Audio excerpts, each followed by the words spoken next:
We are live and it's 1:30, so I'll call the meeting to order and I'll go to my clerk for attendance. Jen? Thank you, Your Worship. Good afternoon, everyone. Welcome to the November 6th Committee of the Whole meeting. I'm Jennifer Connor, Clerk of Ramara Township. I'll begin with roll call of council. Mayor Clark. Present. Deputy Mayor Bell. Present. Councillor Snatch. Present. Councillor Fisher. Councillor Fisher is absent. Councillor Goff. Present. Councillor Bell. You skipped Councillor Tuyu. Councillor Tuyu. Present. Councillor Bell. Present. Thank you.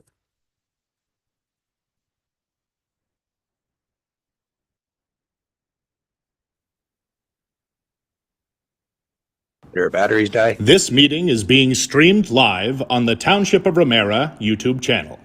Be advised that by attending a public meeting of the Committee of the Whole of the Township of Ramara, you are consenting to your image, voice, and comments being recorded, and they will form part of the recording.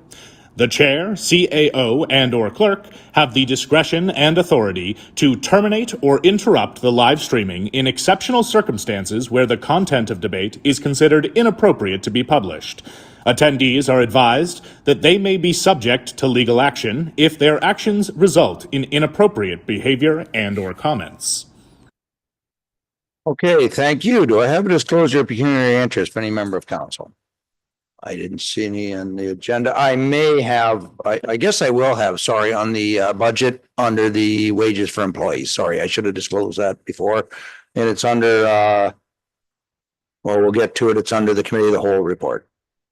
So with that, we have a deputation and president. Oh, go ahead, Councillor Bell. I only would if for any reason we talk about Chamber of Commerce, but I don't, same thing, budget. So I believe there's separate votes on them actually at the Committee of the Whole, so we'll declare when they. Yeah, that's the same as you. All right, yeah, deputation and presentations, I do have one, but it's under administration and finance, so I will turn the chair over to Councillor Snutch and he will run the deputation. Thank you, Mr. Mayor. We have 4 items on the agenda today, and we are going to start with 4.1, which is the procedure bylaw, and we have John Daly back. The recommendation is that we receive the draft procedure bylaw as presented, and that the procedure bylaw be placed on the next council agenda for adoption. And at this point, would you like to say anything, Mr. Dunn, or will wait for Mr. Daly? Mr. Chair, thank you very much. Mr. Daly has a presentation that he'll walk through with committee. Okay, Mr. Daly, go ahead.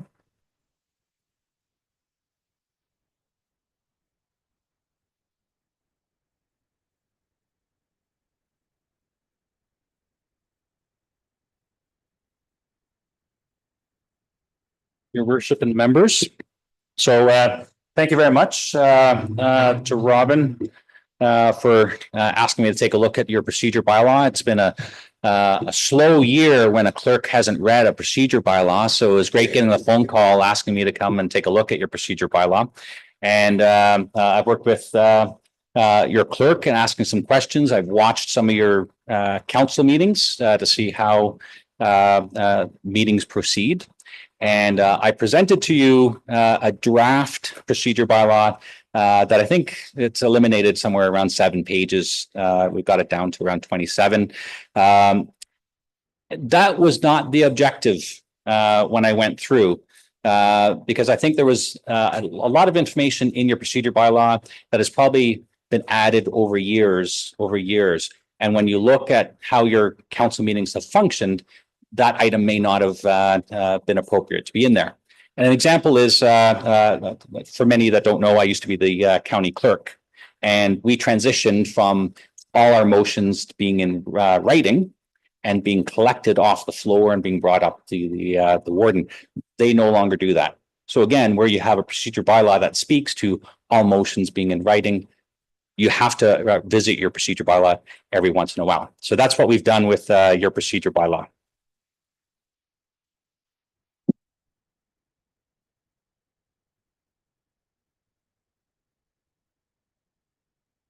So today's objective, the primary purpose will be to review a little bit of Robert's Rules, your procedure bylaw, to receive feedback for additional modifications to the proposed procedure bylaw, and have a conversation about known issues and how to best resolve those issues. Meaning, if you have read your procedure, the proposed procedure bylaw and you're not sure how to address a specific issue, I can take that away with me, or we can have the conversation today to see if that solution is already in your procedure bylaw or exists in Robert's rules.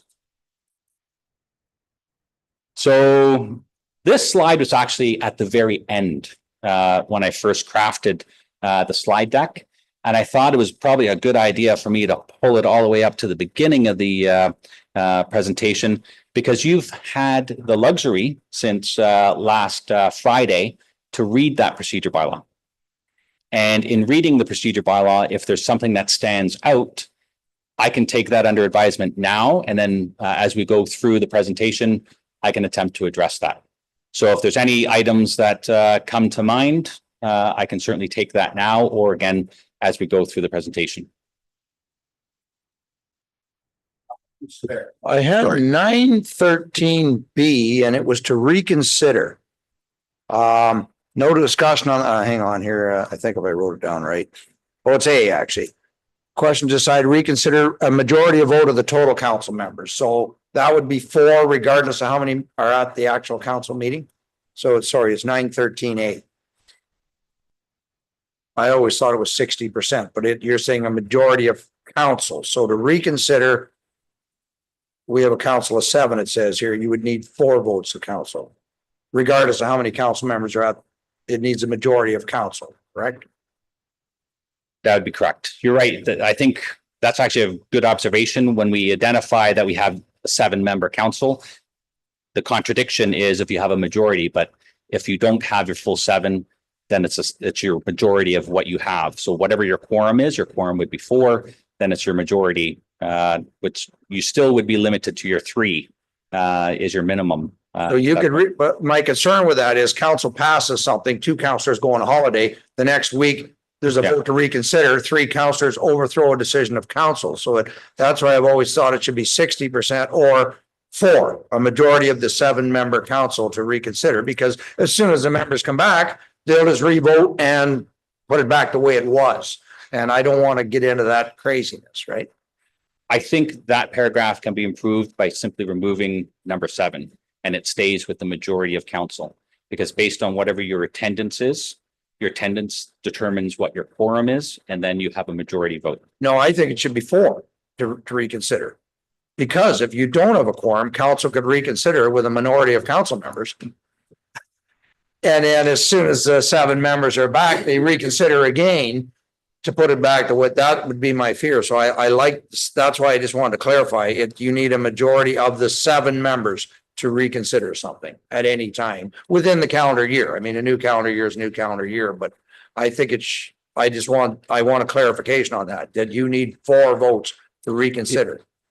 You're absolutely correct. Good. It is a majority, but I think there is a slight contradiction by us having the number 7 also in that paragraph. Because you're not always going to have 7 members at your council meeting because they're on vacation. Right. But so I think that an amendment is required to remove that 7 there. And again, if you modify the total number of members of council to 8, right? Your procedure bylaw now needs to be updated. Again, eliminating 7 from there, it does read well by saying a majority of council. right, not the council present, majority of council. Not the council present that day, because I don't want, like I said, 2 councillors gone and then the 5 remaining councillors, 3 of them decide to change the vote. So it needs to be, how about total council, a majority of the total council members? Then So I understand. Now I understand what you're at. I was viewing it from a different perspective. Yes, the way it would read here, saying that you must have your 7 means you cannot reconsider if you don't have your 7. Yeah, I would be fine as long as you had 4 votes, but like you need a majority of total council to, so if you understand what I'm saying. Understood. Yep. That was my one. I got somebody else. Go ahead there, Dave. Councilor Bell. Thank you. I have a few different things, so I'm not sure what the best, I don't know if it's best to do it. Are you going to go through like section by section? Is it better to just throw a whole bunch of different things out at once, or go section by section where it's more organized fashion to go? I'm not sure which way to do it. So the presentation is not to go line by line through your procedure bylaw. If you have specific areas, we can tackle that now. Again, it's very, the changes were broad, but not necessarily sweeping. Okay, well, I guess and then if it seems like it's not right, we can just. Go ahead. If we find we're off track, we're rearrange. Okay, so the first thing I wondered about is agendas, because we say published a minimum of 48 hours in advance. So our committee, the whole, is typically Monday morning at 9:30 a.m. So if we publish, and often it does come out late on a Friday, there's no access by any person, including council, to access staff members previous to 9:30 Monday morning. So some of the procedure bylaws I read said something like not less than 2 business days and at the hour appointed for the holding of the meeting, or you could do like not less than 72 hours, but it's just around business days versus calendar days, because that, and we always meet either at 9:30 a.m. or 7 p.m. are our regular scheduled. So even on a council meeting, the only amount of time a person would have would be between 9 and 5 on a Monday. And even that's tricky because staff typically on a Monday would be quite busy and probably not a lot of time for us to access, or for members of the public. So that was my concern on that one. If I can just speak to that, and I think the administration would have to take a look at that time frame. There's a reason why your agendas are being published on a Friday, right? It really works back from there. Is what's this reporting cycle in which staff get the finished reports to the CAO, to the clerk, and then you publish. Right. So at the current cycle, has you publishing your agenda on Friday, to change that to 2 additional business days, there's an impact, and your administration has to back that up. So you can have your agenda published at any time. It's just whether or not your administration can achieve what they need to achieve with the time we've now. Mr. Dunn. Thank you, Mr. Chairman. Just Mr. Daly, on that point, staff do try and ensure that council receives a draft agenda package prior to the end of the day on Wednesday, so that council does have the Thursday, Friday to be able to do a cursory review and flag some things. I realize sometimes it's an exceedingly hefty packet to review, but there is an attempt to ensure that members of council have an opportunity, not just over the weekend, but on the Thursday, Friday, to have access to the package. So I have my own question here. What is the problem with sending out, making the draft public, even though it's not finalized, to give people an opportunity to know what's coming up on the agenda?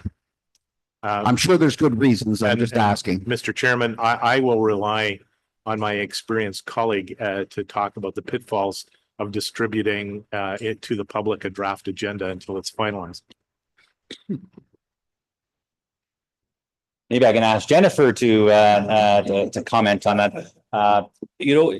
Each municipality is different. We can't transplant how City of Toronto or Ottawa or Vaughan conducts their municipal business and bring it here to Ramara. In your worship, in Simcoe, we published our agenda 7 days in advance. As the municipal clerk, that was a very tight window for the point in time that we received the agenda to get it onto, or receive the staff report to get it onto an agenda, get it published. I attempted to, through our administration, to move that time line to give us more time, and we couldn't do that. So I wish I can answer why you can't publish your draft agenda. There's certainly the other pitfalls. It could be seen as a pitfall that you, as an elected official, get your agenda at the same time as the public. You haven't had a chance to read your agenda, and then you start getting phone calls, start getting emails, and you're not too sure where the item's coming from. So if I had to say there's a pitfall, it's you're not in the knowing, and the rest of your community is.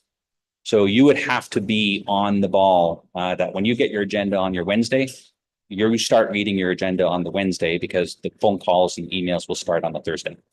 At least this chance you get your agenda on the Wednesday.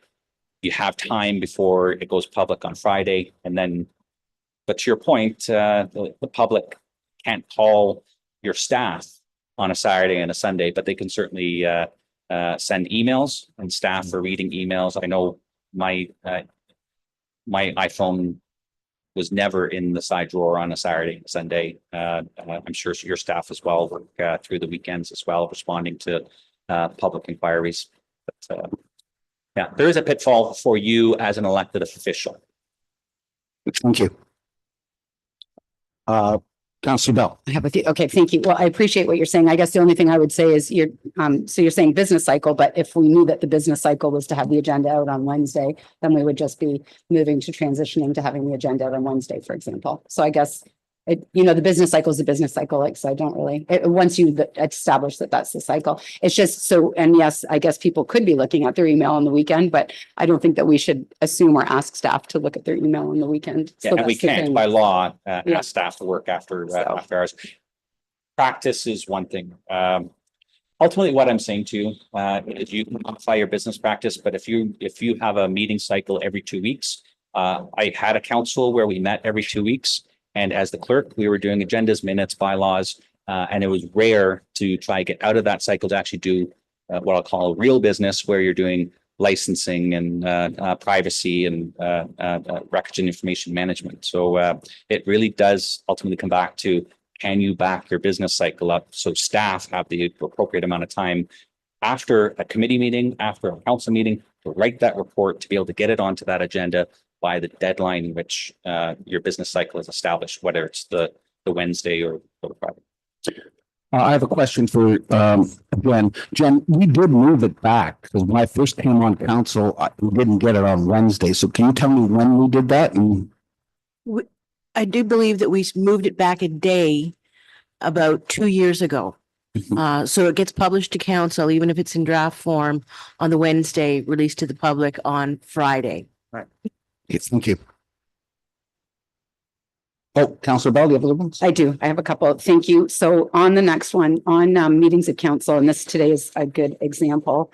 When we go straight from committee of the whole to council, if we approve something at committee of the whole and then we say that we're gonna ratify it at council, again, there's no opportunity for the public to speak to us in between. So the procedure bylaw doesn't specify how to manage that in the combined section. So some of the procedure bylaws I read would just say that matters approved in that section. So the part that it says that it will be scheduled to start at 9:30 a.m., the committee of the whole portion. Then there's an and section, and then it's just that matters approved by committee of the whole would be forwarded to the following month's regularly scheduled council meeting, so that there's no opportunity that we're trying to hear a matter, approve it, and then pass it all within 2 or 3 or 4 hours, where the public hasn't had the opportunity to engage.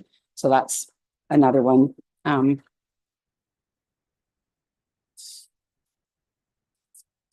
Right. So we would be approving this in an hour or two, and I don't think we could. So and we don't have that specified in that section. So that's just a suggestion that I have from that section.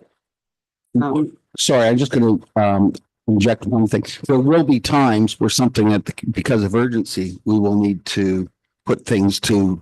That's why we have the council meeting because there's usually some pressing matters that need to be dealt with, but continue on. And I think that's actually covered in one of the sections, though, if we have to do something that's for immediate action, but this is just generally speaking, the section 8.5. No, sorry, 5. I have too many open. I apologize. The section on specifically when we do a combined. So it is 3.36.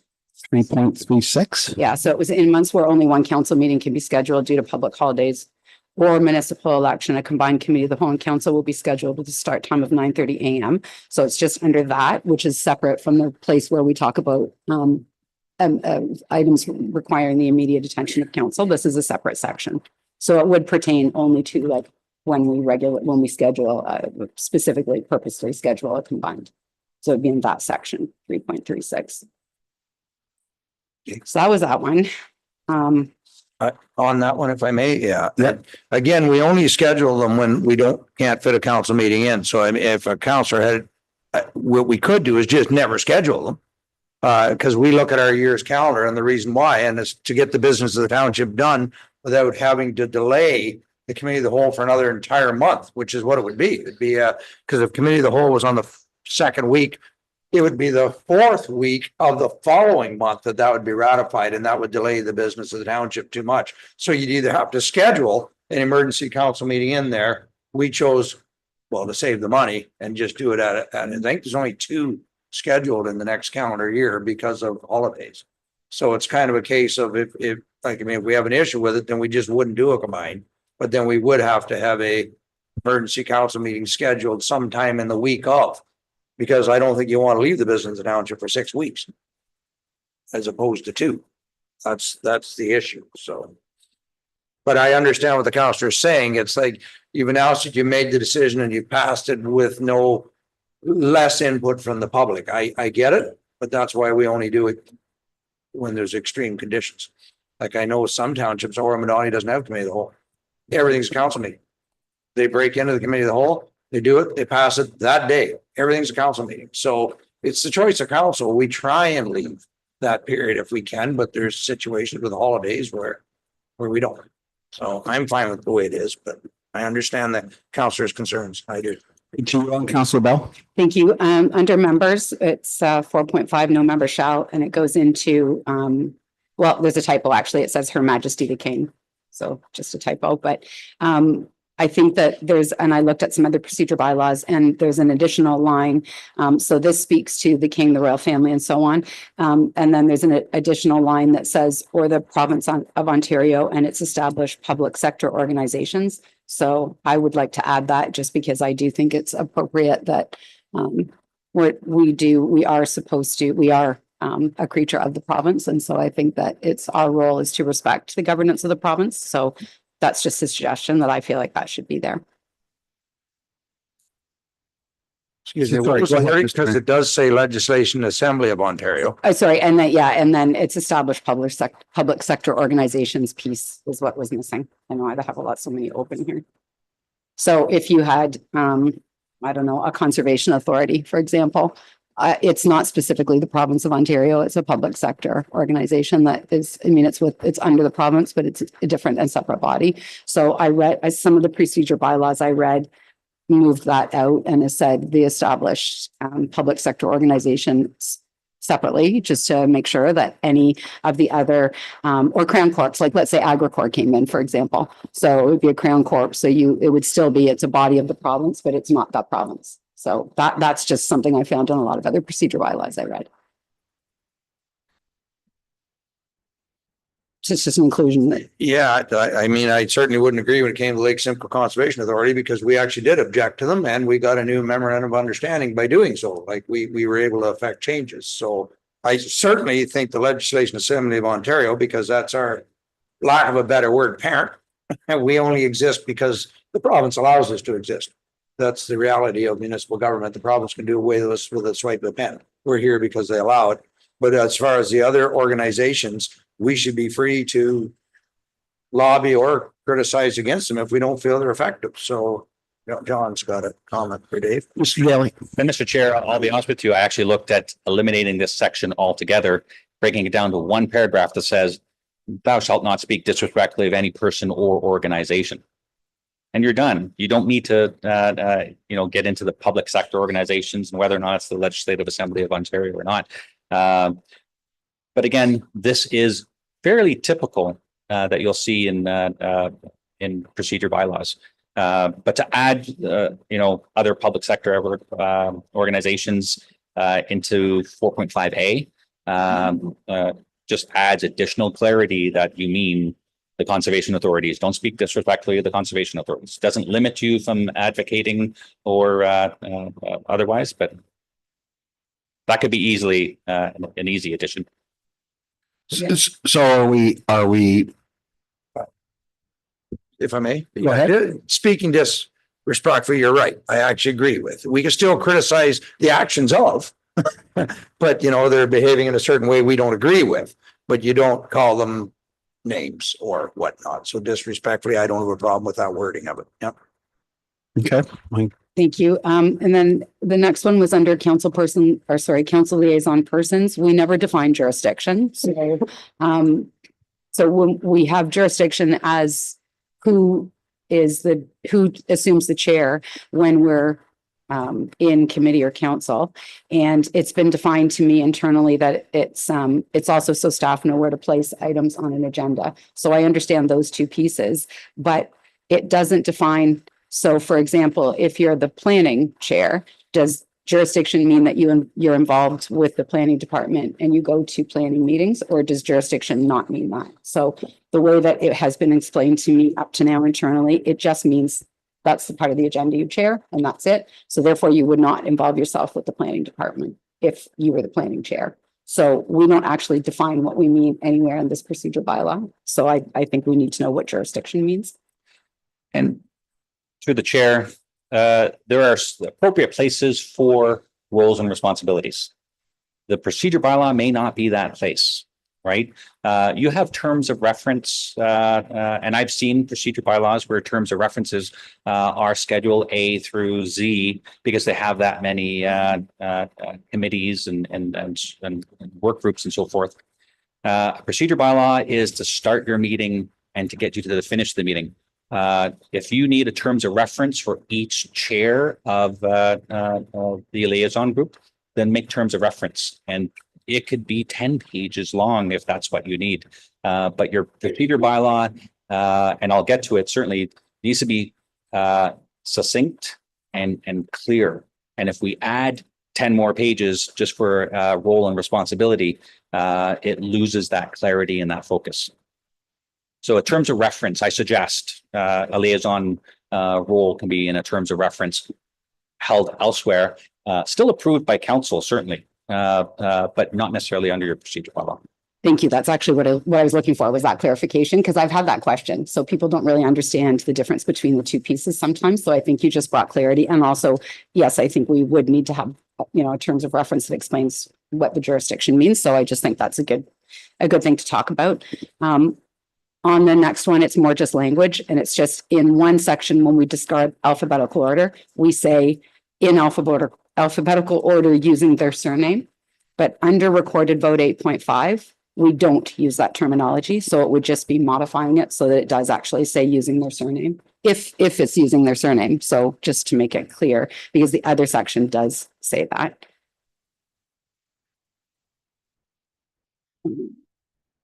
Sorry, I know it's a lot.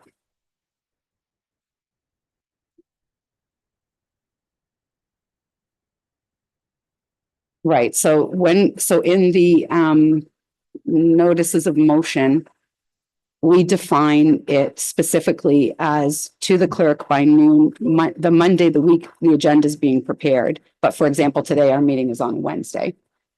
So if our language is that specific, how can you encompass when you move the meeting to a different day of the week? So I don't know how you change that language necessarily, but just if the meeting is not on a regularly scheduled day for whatever reason, but you make a parameter that is equivalent to a regularly scheduled day. So we just need some kind of modification that says like that reads 4 business days essentially, right? So I don't know how you would change that language necessarily, but I'm just, the two don't add up. You're under section 10.1. Yeah, exactly. So it's seeming to say 4 days ahead and at 12 noon is what it's saying, except for it's being specifically Monday, but then that wouldn't have worked for this week, just as an example. Good observation. Yeah. So that's just that. And then the next thing is communications. And in the definitions at the top of the procedure bylaw, we don't define what the word communications means.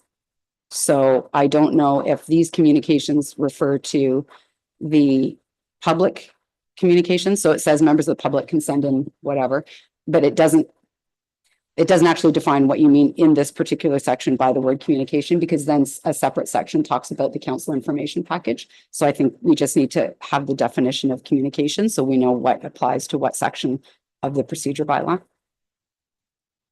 And Mr. On the notice, because there's a notice of motion, which can be dropped at a meeting and it's dealt with at the following. I think the one you're referring to, 10.1, is a notice for a motion. So that's a direct motion coming to that council meeting to be dealt with at that council meeting, correct? It wouldn't be for a previous meeting, but for a following meeting. Like I'm 10.1. For a notice of motion to be included in the council agenda, or that's if you just wanted it in the agenda, when would it be dealt with? The following meeting, like any notice of motion? Or would it be dealt with at that meeting? So through the chair, Yeah. under 10.1, 2, and 3, there's actually 3 opportunities, 1, 2, and 3, to deal with the notice of motion. So your first notice of motion to be included on an agenda goes to the clerk 12 noon the Monday of the week. And is it dealt with that meeting or That meeting. that meeting? Correct. Right. But all right. 10.2 deals with maybe introduced at a meeting, and it's dealt with that subsequent council Correct. meeting. So if you're at the meeting, you introduce it, mover, seconder, you're meeting out to Right. have it done. Right. So then I'd be fine with the Monday, then just leave the wording the way it is, because that's to deal with it, that actual meeting. Like it's not even, it's like, it's almost like a direct motion to council is what you would almost call it. And then, but the notice of motion, when you read it at a council meeting, it'll be for a following. And they both require seconders, even at the time they're read, is what you're saying. When you read a notice of motion, you feel it should have a seconder as well. Yeah. I know. So, but it was more like today's meeting is on Wednesday. Right. So were we wanting that notice of motion on with only 2 days notice when we move the meeting to a Wednesday, or do we still allow 4 days notice? That's what I'm saying. It would have had to If been in, my belief would have been last Monday is what that's, so it would have had to been in last Monday for today's meeting. sometimes the meeting's not scheduled that way. That's why if you put actual parameters, days, dates, it just, then you can't follow it whenever you change your meeting dates. It doesn't work. So, I mean, if what you're saying is you want it to be 4 days, then I would, if it said 4 days, then it would always be 4 days. That would work. But if you move your meetings around to say Monday doesn't work, because 4 days might not be Monday. That's all I'm saying. When you don't know what your schedule might look like when you change a meeting, if you have these specific days, dates, and times, then they only apply if you stick to your regularly scheduled meetings. 6 weeks. I just wanted to clarify that was being dealt with at that meeting. That was my concern. So yes. And So it's again, exact. to the chair, if you want to have 4 days versus a specific Monday, that could work as well. Just becomes a moving target for the clerk when you don't have your council meetings regularly scheduled. To your point, here we are on a Wednesday versus the Monday. Well, I just think it gets confusing for council to be able to keep track when the meetings get, like this time we moved meetings all around, quite a few of them in the last 3 months. And so then for us to keep track of when do we have to have things due for what meeting, just saying the Monday before, it wouldn't have worked. So I wouldn't have known. That's all I'm saying on that one. So we'll always say the alphabetic order. Do you have more points, Councillor Bell? Just like 2. That's it. Okay, well, I'm just gonna insert one because I see you're going through in order. Can you explain what it says, 9.8? When a motion is under debate, no motion shall be received other than a motion to amend, to defer action, to refer. What does the to refer mean? To refer the item to another body. So that you have your main motion, and we can't introduce main motion to build a bridge. So another councillor brings up, I'd like to move that we build a road. You can't introduce another motion to build a road. All you can do is deal with the main motion to build a bridge. You can refer, defer, amend, that nature. So you can't introduce a new motion not relevant to the main motion under consideration. Yeah, I guess I was thinking defer and refer are sort of the same thing. No, they aren't. Refer would be referring it to staff for more information. You're sending it to me for permission. Where defer, you're setting a date when you're bringing it back. But and the refer means you're directing it elsewhere and then it's coming back. Fine with that explanation. Councillor Bell. Thank you. Oh, sorry. I Mr. Dunn had his hand up earlier and I forgot to go back to him. Mr. Chairman, it was just a comment through you to Mr. Daly. Councillor Bell, you were flagging the concern that presents itself in a situation like today. I believe the way 2025 is structured, there's only two constraints that are identified in 2025 that would resemble today's session. And if there needs to be mindful thought in an update that would go out to members of council as A, the agenda is prepared, and B, that it's distributed, and what that turnaround time would be. I think that's reasonable in a situation when there's only potentially two situations like today. Thank you, Mr. Dunn. Councillor Bell? So I guess, are you saying that there would just be a specific instruction if we do, because we've added a whole bunch of meetings this year. So I know there's only two scheduled, but we've ended up doing a ton of combines that we didn't plan for. So I guess I'm just saying there should be some way of identifying what the procedure means so that we understand when we have to. It's just not always on a Monday and we don't always know when they're combining. That's all. So I don't know what the answer is. Even if the procedure said that the clerk will advise, then that would work so that we would at least know when the meeting invite comes out, what is the parameter, and then we know what we're supposed to do. Mr. Mayor? On the notice of motion, I like it always being on a Monday, because then when a council wants to bring a notice of motion, they know it has to be in by the Monday. They're not, okay, on Wednesday, I've got till Thursday. No, I think it should be the Monday the week before. It's always a set date. It doesn't matter if the meeting got moved to Wednesday. You know you're bringing a notice motion, have it in by the Monday. And because that way there's no excuse. Well, I didn't know you're going to move the agenda or the day of the meeting. There is a set day. That's why I kind of like the Monday, because that's your target you're aiming for. The Monday prior to the meeting.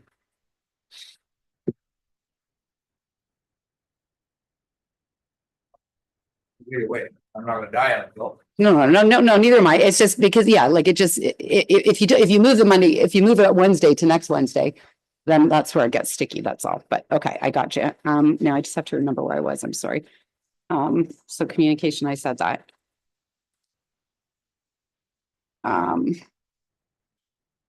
So on number 15, still in that section, communication, it says members of council shall contact the clerk to request a draft motion to be prepared or advise of a motion that will be brought forward by the member. And I'm not exactly sure what number 15 is talking about in relationship to the, as it moves through 14. 15 seems to pertain specifically to 14, but I don't exactly know why that draft motion is different than this whole larger conversation we're having. So I'm not sure what that means and when do you bring it? Because it just says will be brought forward by the member. So I don't know what it is or when I'm bringing it. Maybe in that situation, it should say members of council may contact the clerk to request a draft motion to be prepared or advise of a motion that'll be brought forward by the member. Like, I think it's just offering assistance, isn't it? And Mr. Chair, actually, I think that's going to be a misplaced item. 15 likely doesn't belong where it is. I'm going to suggest to you that it belongs back up under likely 11, section 11. So we can move 15 up to 11. That's more appropriate. Thank you, because I was confused by what. Okay, so then on 16.5, I have to kind of read my note at the same time. I'm sorry, because this was a lot.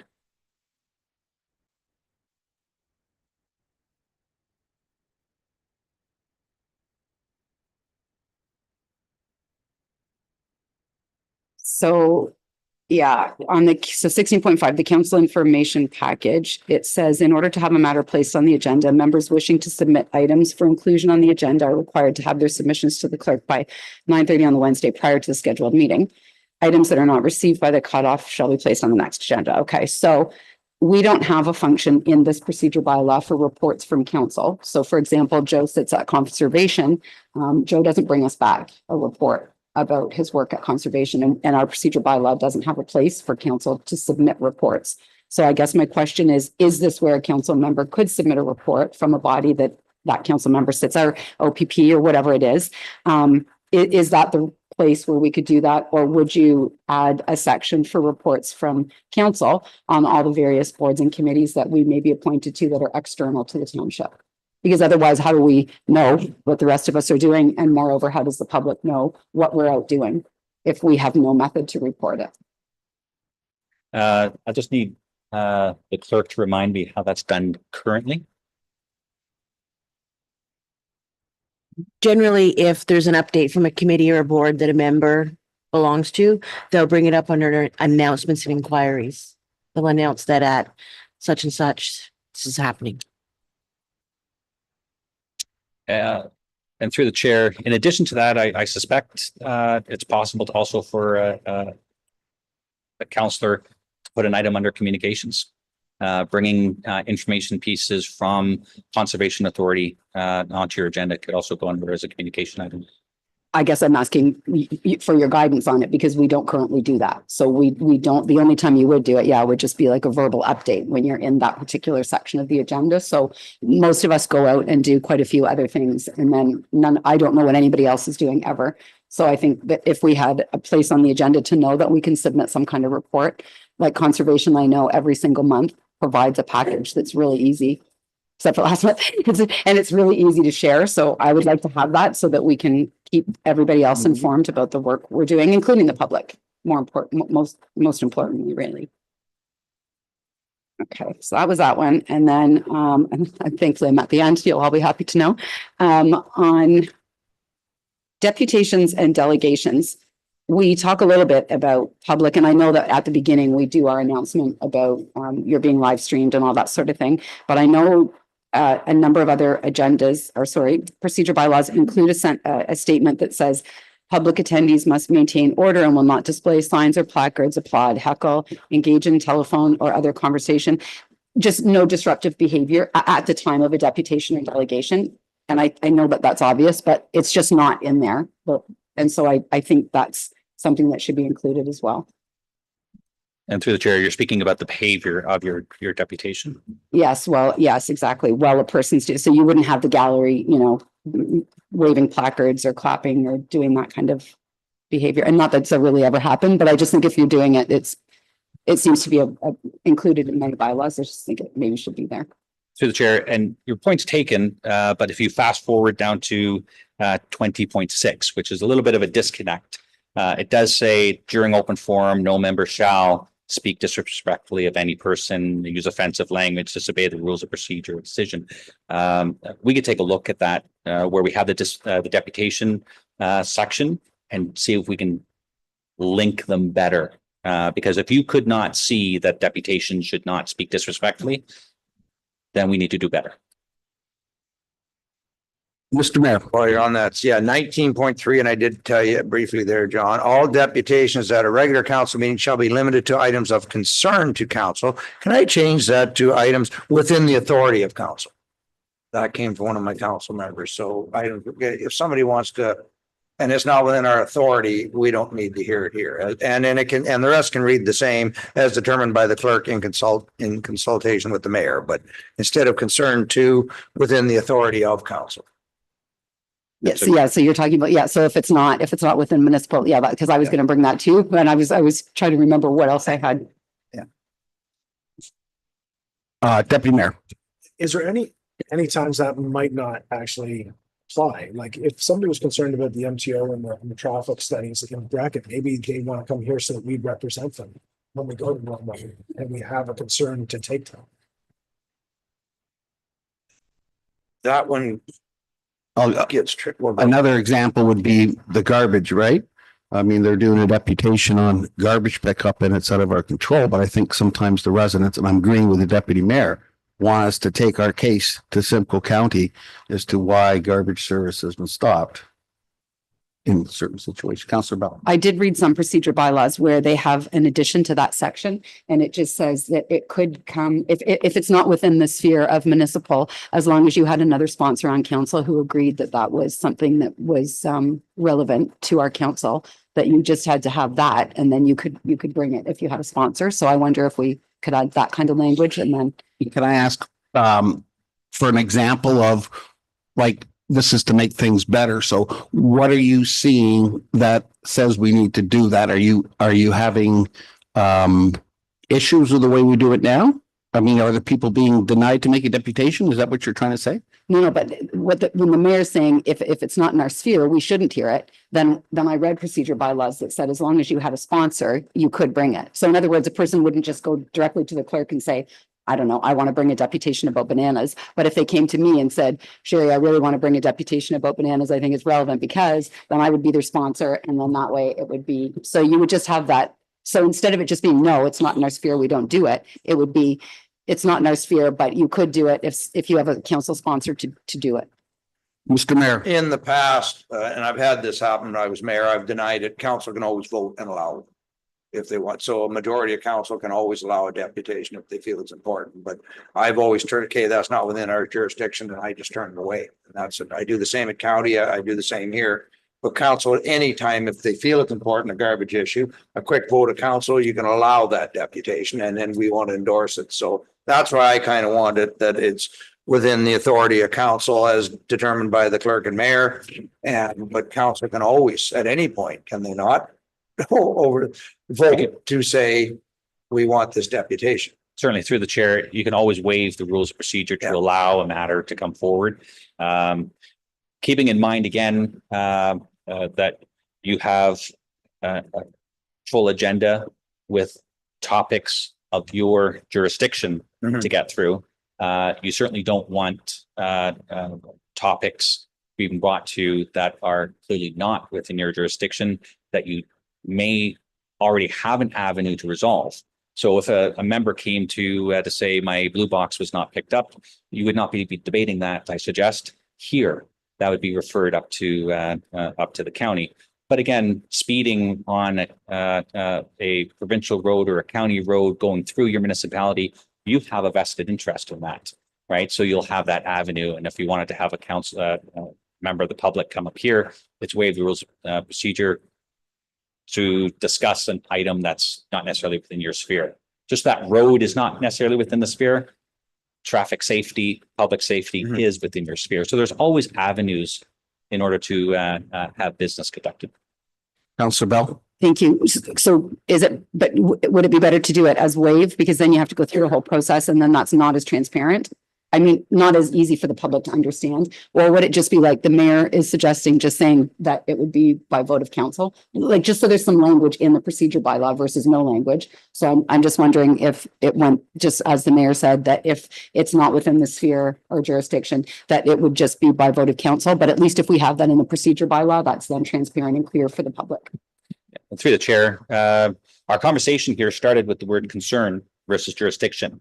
And I think we can take direction back to take a look at those two words and how we can massage the language to allow the conversation to be had. Thank you. Councillor to you.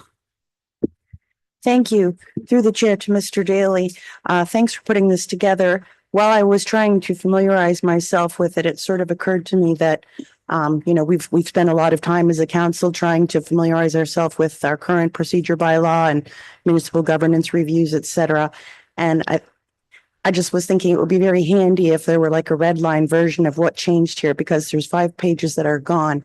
And it would just be nice to have that reference of, oh, okay, I need to unremember that, or this is what's different in this part and that kind of thing. Would that be possible?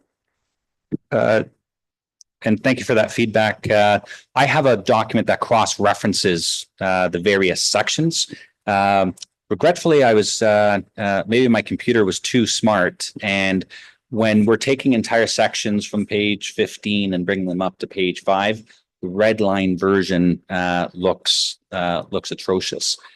So it may be better for me to give you the through the clerk to give you the cross references to the sections. Certainly, I could do that.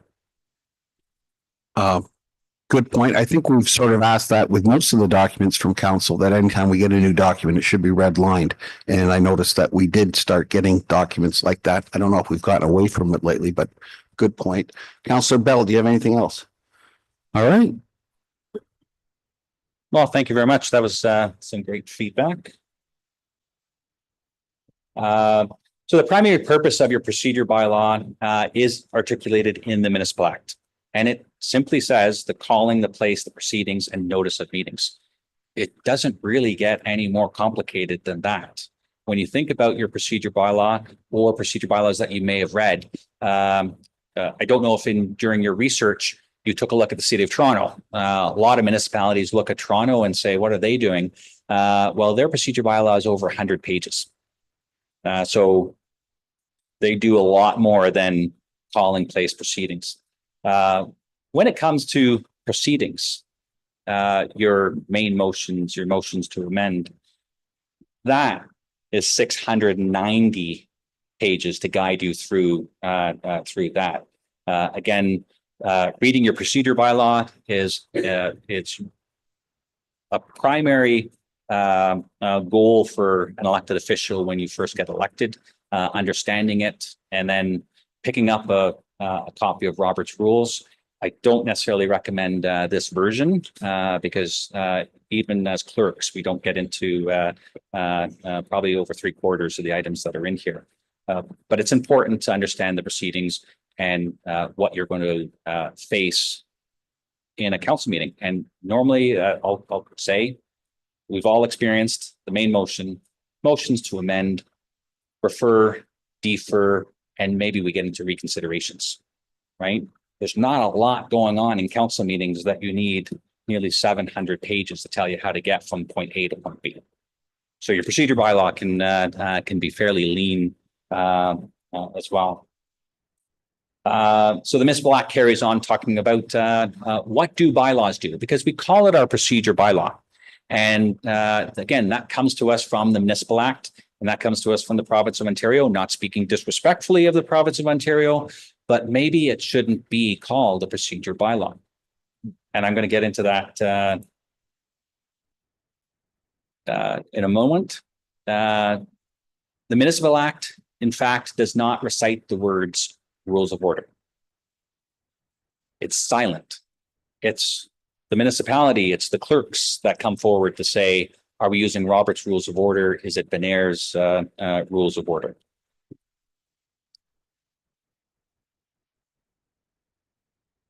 So on the screen, we have here a Robert's Rules of Order versus your procedure bylaw. So on the left-hand side, your rules of order say guide deliberations, talking about votes, rights of the members to be heard, and consistency in the process and procedure. We certainly had that conversation tonight when we're getting clarifying. And you've already seen this on the right side, the procedure bylaw, calling place proceedings, notice of meetings. So this is an example from your procedure bylaw and rules of order. On the left-hand side, we say quorum, the minimum number of members. But you can see it's silent on a number. It just says what's the minimum number to determine what quorum is. Your procedure bylaw is up to you to decide what that minimum number is, right? So again, your procedure bylaw says a majority of the appointed members shall constitute quorum. Robert's Rules of Order is silent on closed session. It acknowledges that closed session meetings take place, but everything else stays in place. You still have to have a main motion, motion to amend, refer, defer, reconsider, whatever the case is. It's just that you're in closed session, right? So your procedure bylaw then says, what about closed session? Robert's Rules, I get it. That's all about motions and procedures. Your procedure bylaw says 5 o'clock. Your procedure bylaw says who can stay, right? So we don't need to start pulling in Robert's Rules and anything else that Robert's Rules may allude to about closed meetings, right? So again, the emphasis here is leave Robert's Rules where it is, all 700 pages, and just have in your procedure bylaw the key points that you need to get your meeting from the start to finish. Here's examples of municipal bylaws, and the emphasis here is going to be the fines, right? So you have parking, don't park here, and we're going to throw in some fines. Fires, no daytime burning, you're going to get some fines. Fireworks, you get some fines. Traffic and speed, you're going to get some fines. Procedure bylaw, there are no fines in your procedure bylaw. Again, not speaking disrespectfully of the province of Ontario, but they require you to have a procedure bylaw but it doesn't look like the rest of the other bylaws that this municipality has, right? Because there are no fines. There are prescriptive language in your procedure bylaw, right? It does say no member shall speak disrespectfully of the province of Ontario and so forth. And the same thing with the members of the public. But when it comes down to teeth, if something is going sideways at a council meeting governed by your procedure bylaw, it's another document. It's not your procedure bylaw that's going to necessarily take issue with that councillor. It's going to be your code of conduct. Certainly the transgression can happen at a council meeting under your procedure bylaw. But the teeth where you have that reprimand, that so-called fine that you might be looking for, that's your code of conduct. You refer that to your integrity commissioner. The integrity commissioner investigates and says, oh, this transgression happened at a council meeting. Your procedure bylaw says thou shalt not speak disrespectfully and so forth. It's also in your code of conduct that you should not be speaking disrespectfully of others and so forth. And then it goes on from there. So we may be tempted to take our code of conduct and put it into a procedure bylaw. We don't want to do that.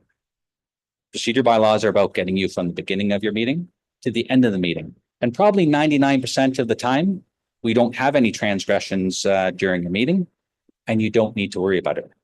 Also, your procedure bylaw is about your council meeting, not when the councillor may be out elsewhere and a transgression happens elsewhere.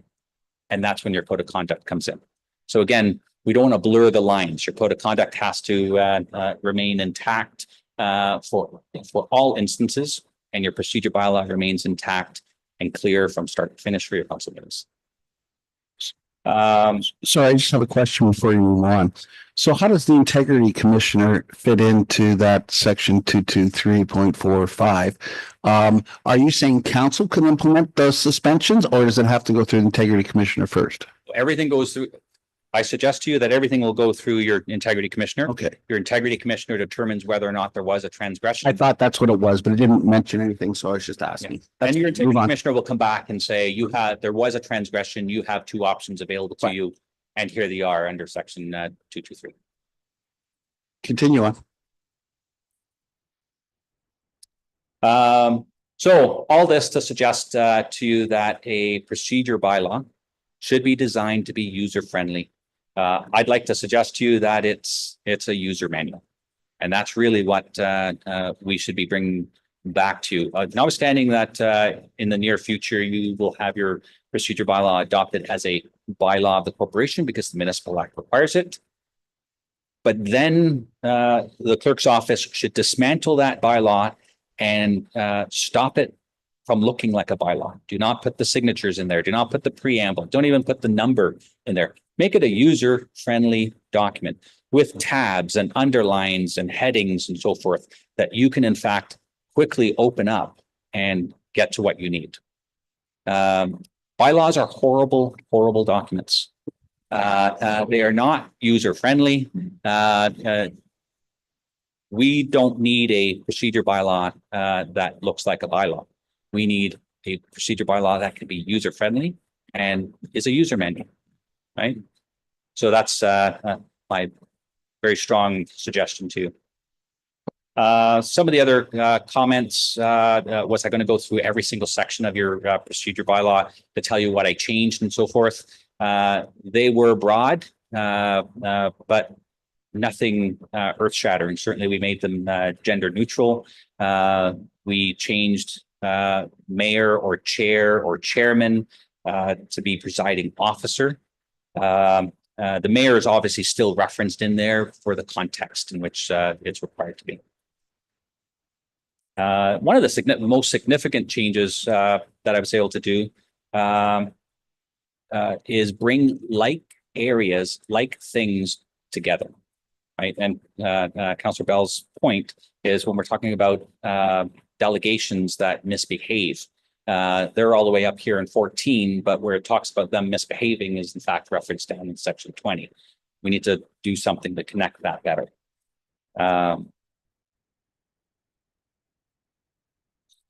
The location is referenced 5 times currently, which is not that not that much, but why do you have to keep referencing where you're meeting 5 different times in your council, your procedure bylaw? You can just cover it off and say it's specified on your agenda. If you have an emergency, you're going to be meeting somewhere else, it's on your agenda. This council chamber is going under renovation, you're going to be meeting somewhere else, it's on your agenda where your location is going to be meeting. And that's just reference that it was 5 times compared to twice currently. I want to go back just ever so briefly. This is my my procedure bylaw. Had it for a very long time. You can tell it's dog-eared and lots of stickies. Stickies because it's not a user manual. I had to turn it into a user manual to help me get to where I need. But here's the key message that you have for your procedure bylaw. The core of the subject matter is a little more developed than can be known by just applying ordinary common sense. It's a little bit more complex than applying ordinary common sense, right? It really should be common sense. It has to be kept simple.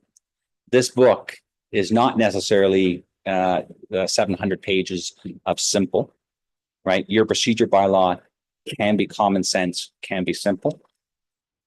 It does not need to be learned, though it is really quite simple.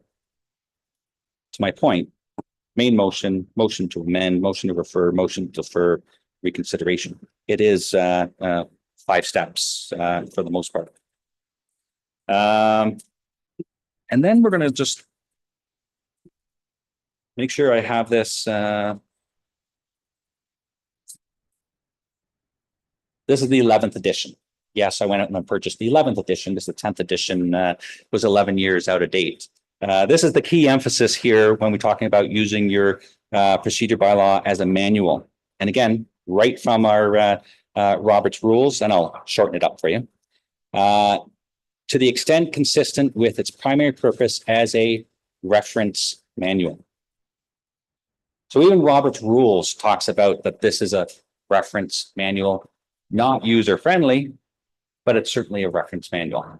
And again, I highly recommend that if Robert's rules is telling you don't delve too far into the complexities of it, it is a reference manual.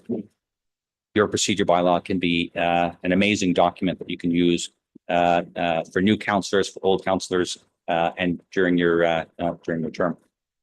The clerk's roles, I'm going to say there were significant changes. Being a retired clerk myself, I have a vested interest to make sure that the clerk's roles are well understood, but the clerk's roles are actually broad.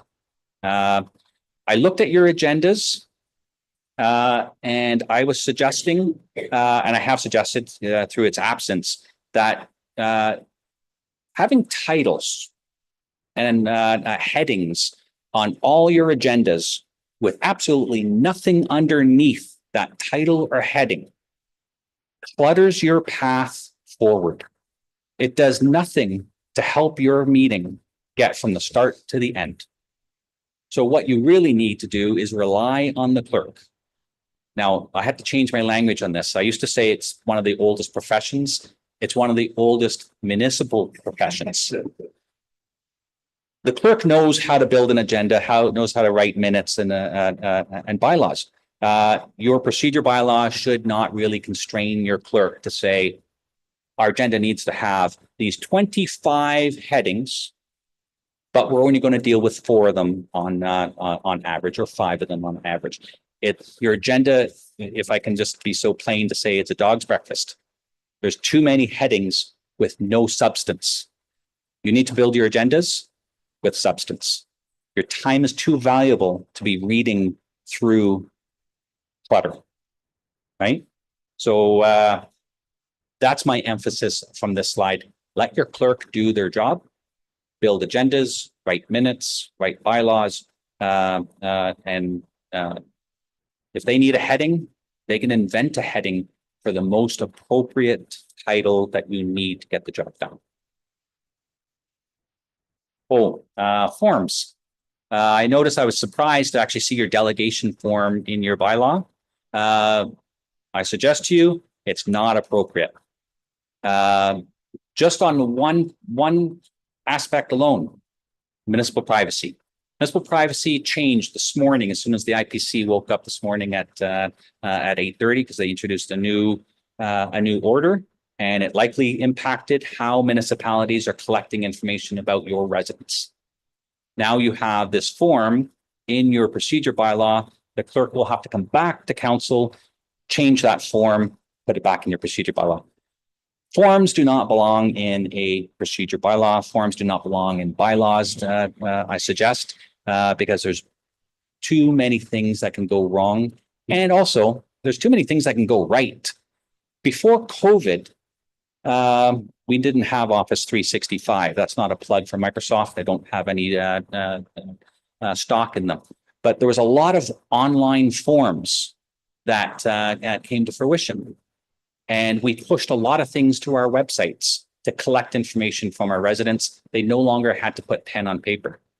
You need to recognize that forms, stationery, belongs in a cupboard with all the pens and the paper and everything else. They need to be modified based on your business needs.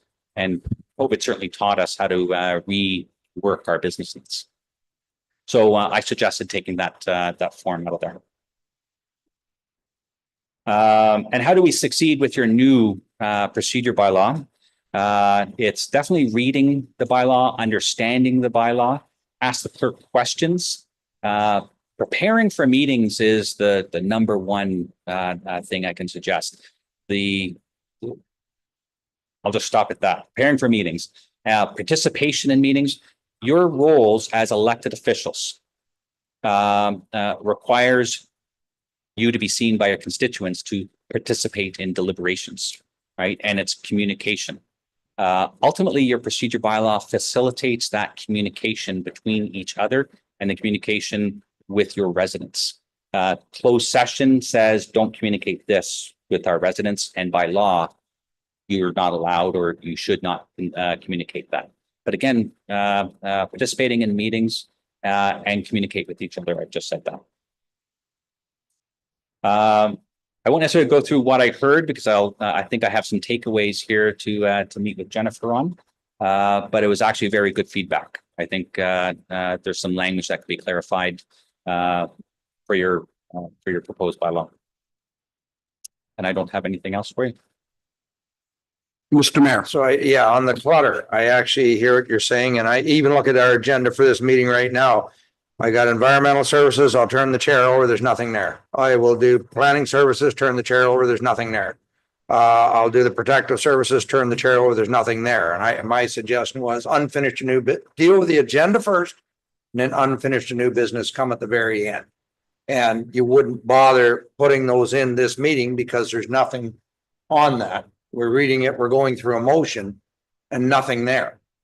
So you would just have unfinished new business at the end of the meeting, regardless what chair it's under. And then we would deal with it because it's usually for a future meeting. So is that what you're suggesting? You would remove, because there's nothing, okay, don't have anything there. I'm reading all these notices. I haven't got any notice of motion. I don't have any. Like, why am I reading all this as I'm going through a meeting? That it would need to be brought up only if it's on the agenda.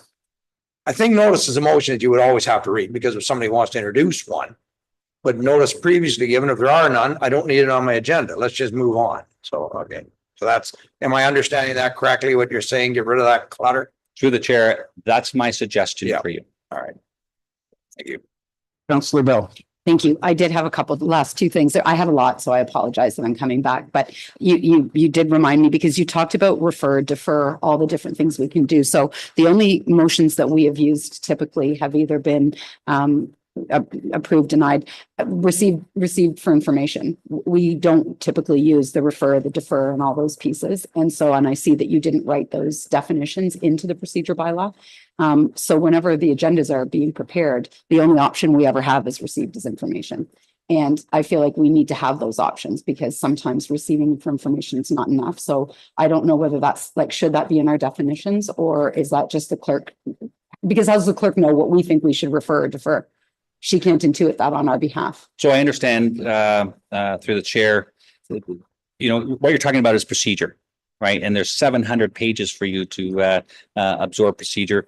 To define the main motion, to define amendments and refer and defer and so forth, you're going down a rabbit's hole because there is so much other procedure that you could define. There's so many other things that you can define. It was actually my suggestion to take the definition of communication out because I felt that we were in that rabbit hole of trying to define absolutely everything that was mentioned in your bylaw. I do not recommend that we define main motion, refer, defer, amend. I would leave that where it belongs, and that's in the Robert's rules.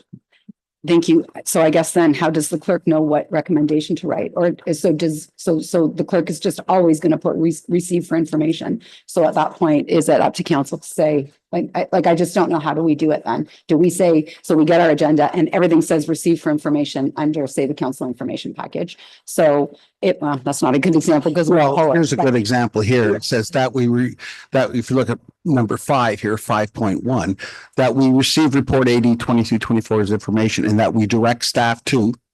I mean, it's right there that we then have to fill in the blank.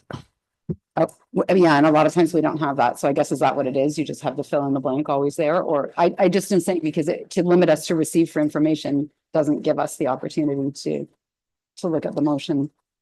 So if I understand you correctly, we're at a committee meeting and the recommendation is that the following communication items be received for information. If you wish to pull an item from that list, you would pull the item from that list.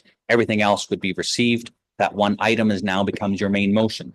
Your main motion is that the letter of correspondence from the County of Simcoe be referred to staff for a report or whatever the case is.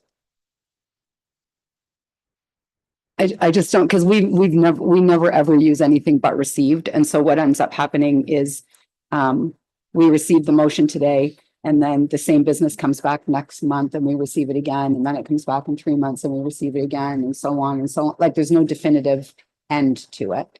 And so I just, I don't know how to use the motion to say, I mean, here we do see one where the clerk has added and that we drag stuff to, and then you would be able to defer, refer, whatever. So I'm just not sure. So you're just saying yeah. So how does the clerk know what recommendation to write?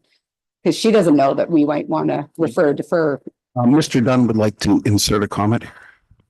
Through you, Mr. Chairman, Mr. Daly, if I could, Councillor Bell is on an important trajectory, and I agree.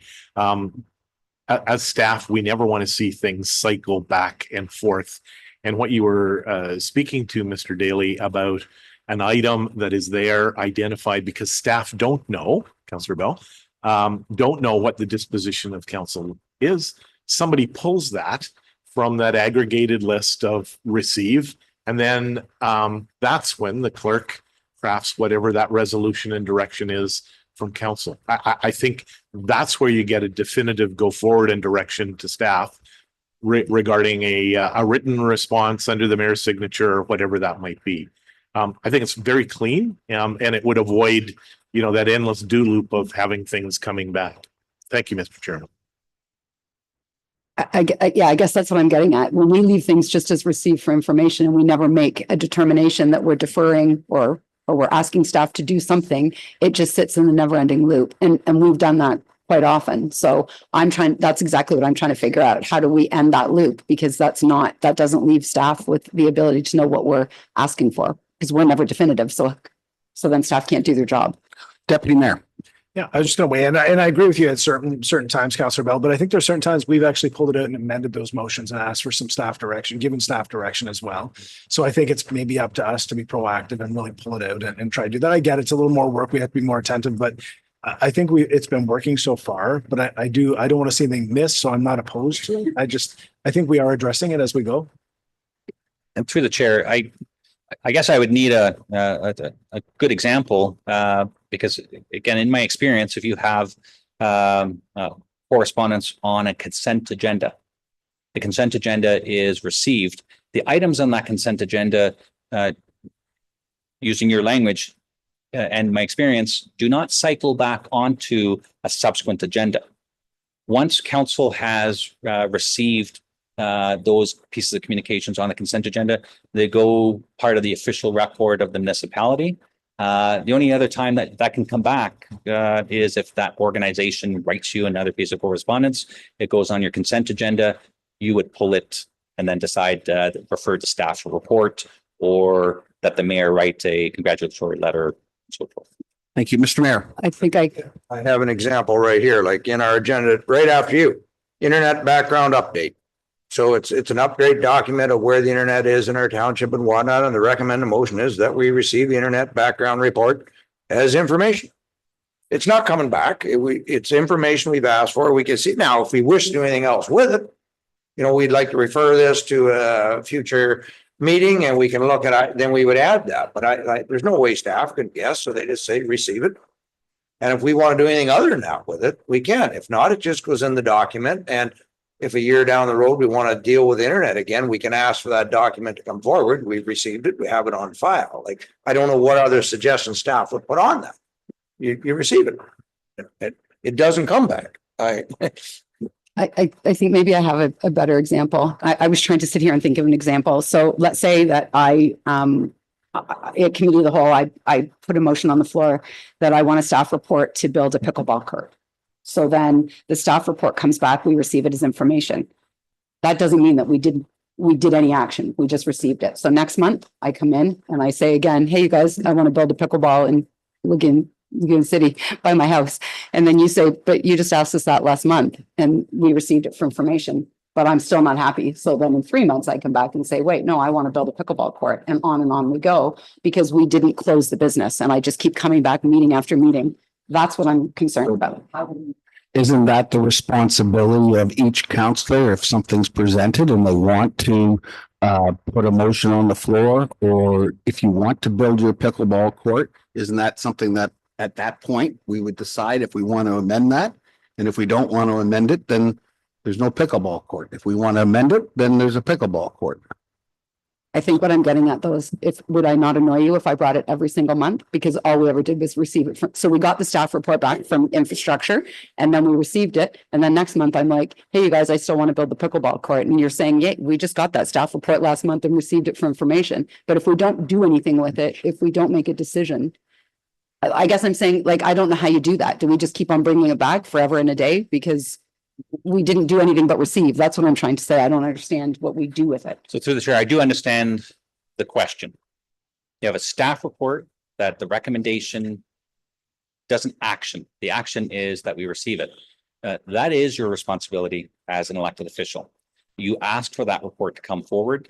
And now, again, there's no action. The staff report may say it's not in this year's budget. It would need to be referred to the next year's budget, whatever the case is. It's up to you to actually now do your motion, have a mover, have a seconder, get a main motion on the floor, have deliberations, and then action it.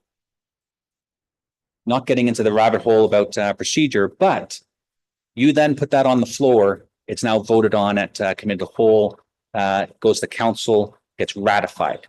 The decision of either referring it to the 2025 budget or it gets voted down. You now have a motion in the minutes that is now subject to reconsideration. Right. And now you have to do your majority. Sorry, I'm off the top of my head. I'm kind of trying to remember what the reconsideration requires here. But it is your responsibility as an elected official to keep an eye on your agenda, to pull an item that you have a vested interest in, and to motion appropriately. Thank you. Mr. Dunn, did you have a comment? Question? Mr. Chairman, Mr. Daly addressed the very point that I thought would provide clarity for Councillor Bell, and it would be pending receive, pending turning down, whatever the direction of council. Should a member of council, any member of council, want to have a reconsideration on that, that is the tool to do that. But there's a mechanism that's not a Mobius strip either.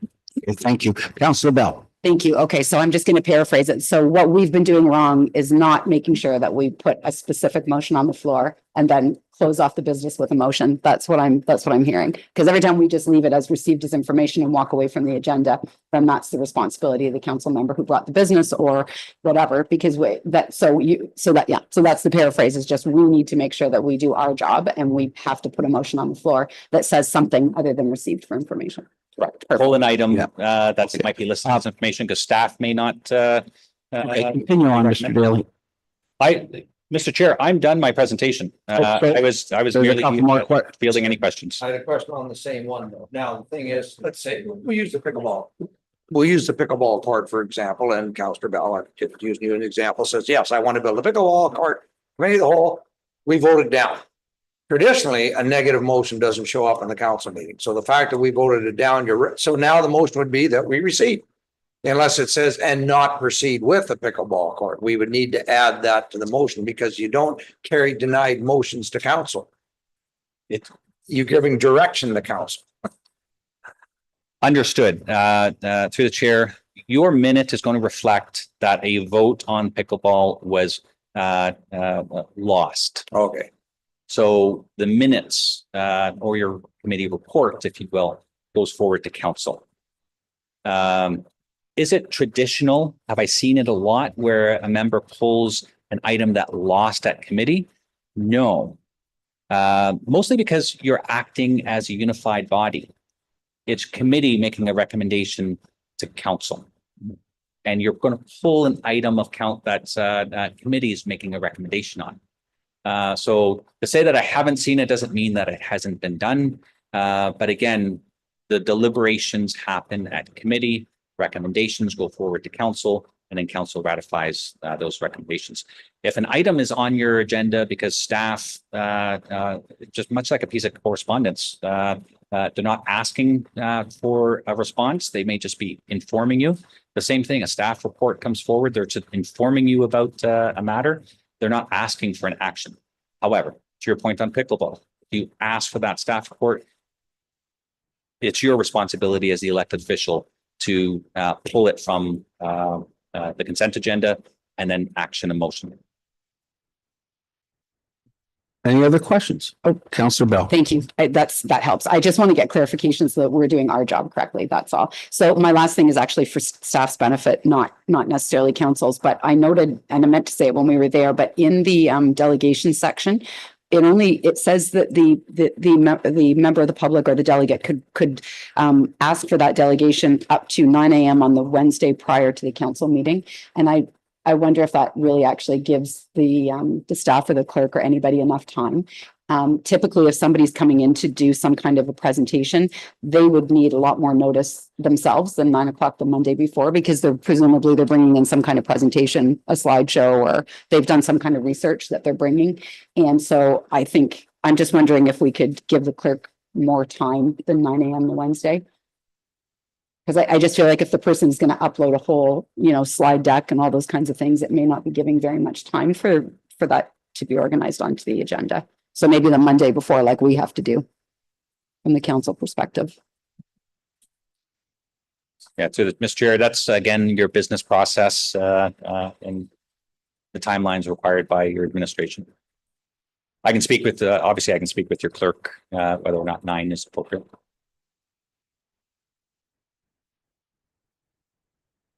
So that concludes. Well, thank you very much for coming in, and we will, I get you've got your list, so you'll discuss that with Jen, and then it'll come back to us again. Okay, I'm going to, again, thank you very much.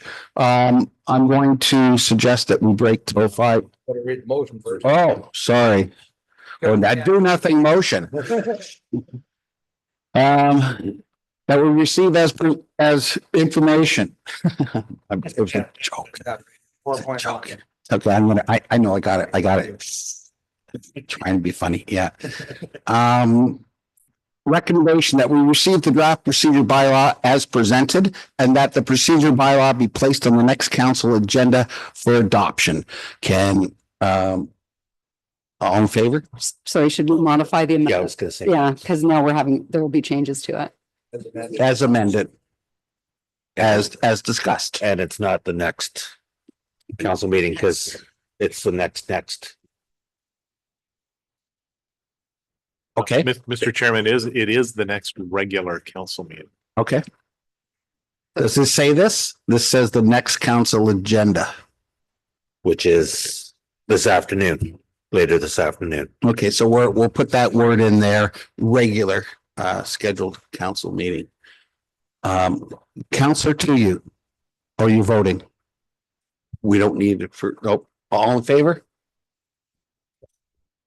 No, we went past that point. Counselor Goff, Counselor Bell, okay. All in favor? Passed. Now, back to the mayor, or do I go back to you to adjourn, or Well, we'll take a break and we'll come back. Yeah, what's our? to take a break to 5?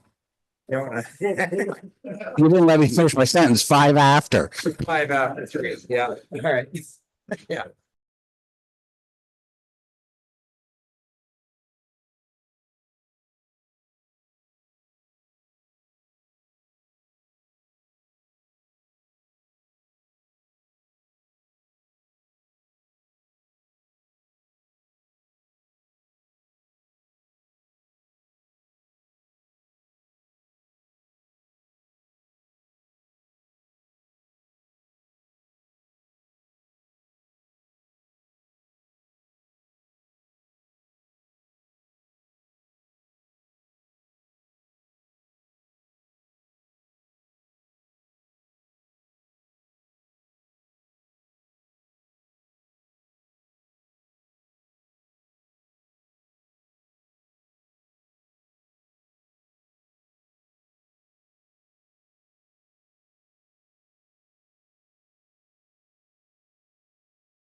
We are live, so we'll come back. If my clerk can verify we still have a quorum. I can confirm we have quorum, your worship. Thank you. I will turn it back over to Councillor Snutch. Thank you, Mr. Mayor. Item 4.2 is the internet background and update. Recommendation that we receive the internet background report 80/21/24 as information. And yeah, I guess we will, sorry, I will move that, but I'd like to add that we maybe get a legal opinion on our contract with Rogers. And then have that come back to, because I realize it's just not going ahead. So that would be my suggestion. okay, second by the But we're still gonna talk. oh yeah. So do you want to put that on the, you want to discuss it first and then that's the motion I bring up at the end? Yes. Okay. Okay, so Jennifer, sorry, Ashley. Basically with the report, I didn't go as far back as what we've done for internet prior to 2021. I thought I'd just explore basically the negotiated request for a proposal, the contract that was settled with Rogers, as well as any of the other communications that's come through the province in regards to expanding internet services throughout the Township of Ramara.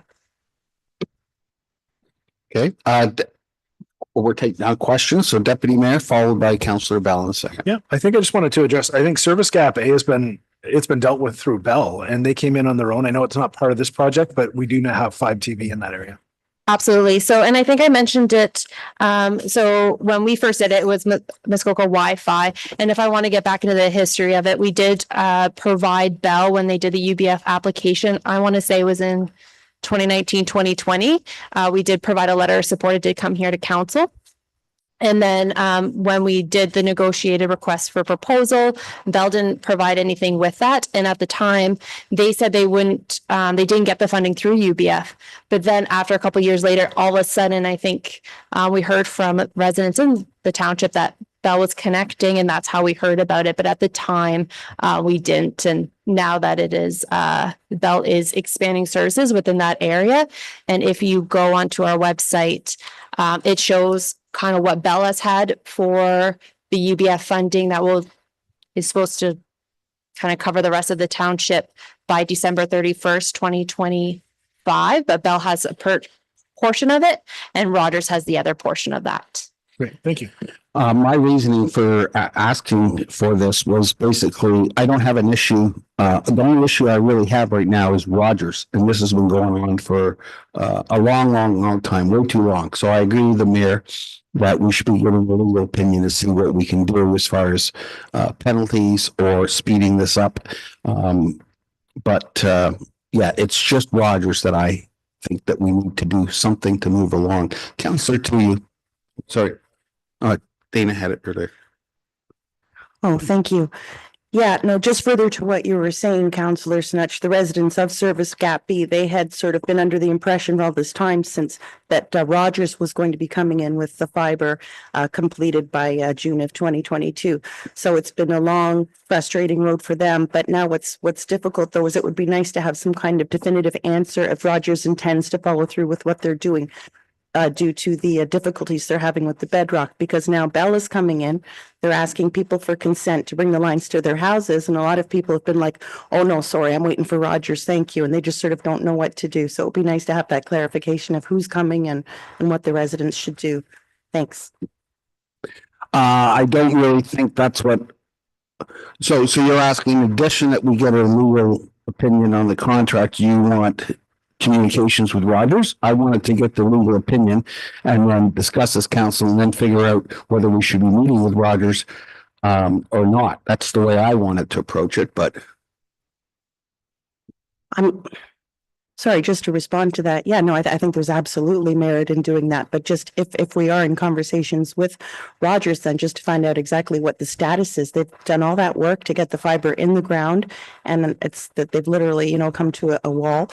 And do they have any intention of completing it or not? Because people don't know whether or not to say yes to Bell. Thank you. Thank you, Councillor Bell. Thank you. My issue is the same as far as Rogers. I think that I think it was 22 or whatever, they were supposed to be complete, so we're in 25. But what I would rather do right now is, why can't we get them Starlink? That's what I don't understand. Why are we trying to drill through bedrock when it's in the sky? And I know tons of people that are on Starlink, so we have the money. Why don't we just, because they could have internet tomorrow. We could solve this in a day, aside from obviously the legal aspect of it with Rogers, but we literally, Costco has them sitting in boxes at the front door, so they could already have it. So I think it's time to maybe just look at a different solution, and it's a more up-to-date and readily available solution. And instead of them waiting another 2 years or 3 years or whatever it's going to take for us to deal with Rogers, they could already have internet. The issue is there's a contract that says we're in so much money. So what I'm trying to do is figure out, do we still have to go through with that? Have they completed that? And until we have a legal opinion, I don't know how you start those discussions, as Councillor Tui was saying with Rogers, saying enough's enough. I mean, obviously, they're not going to complete much in the next 6 months. So here we go again. Councillor Tui. Thank you. Just to respond to Councillor Bell regarding Starlink, some of the residents have gone as far to get Starlink while they're waiting. They've recognized, okay, this isn't coming. I've got a business to run. But I do know that the people were hoping for the fiber because the people that currently are working with satellite internet, such as ExploreNet, etc., these are a bunch of seniors that don't want to be climbing up on the roofs and cleaning out the dishes. So that's why they were excited for the, buried internet. Thank you. Councillor Goff. Yeah, my question is regarding Service Gap D, Dalrymple Drive area. Does that also include like Sylvan Glen on the outskirts? Because I know they've been, like, it's across the lake. They've been. Sorry, I had to think about which one Service Gap D was. So with Service Gap D, that was one where Rogers, within that negotiated request for proposal, reported that they would put a tower up. And through all the different private, either individuals or businesses, none of the locations that people would say, yes, like I'll have it on my property, would work. And so they basically loop that into the UBF project that they're doing, that they have advised, like through the Ontario Connects program, that fiber internet or connections will be done throughout the township for the December 31st, 2025 deadline. So they never were able to get that one completed because every person that they contacted that might be either a good location, either they said, no, we don't want a tower on this property, or the property wasn't sufficient in order to provide internet, wireless internet to those properties. Yep. Councillor Goff. So is there a plan moving forward on how to get Fiber. Fiber? That's through the Ontario Connects program. They looped it right into the fiber. That is what they've stated. That's where you see on the December Ontario Connects program, December 31st, 2025. As we see, things get delayed. Internet service providers come within the township, but they don't tell us what they want to do. That is their business plan, is to connect people in the way they want to connect it. And only through municipal consent do we usually know when some of the fiber is coming. Okay, I'm going to ask about the Seabright area again, because I'm close to Seabright, and I know it's through my phone line, but it's not. It's the old copper line, and it's not as fast as what fiber will be.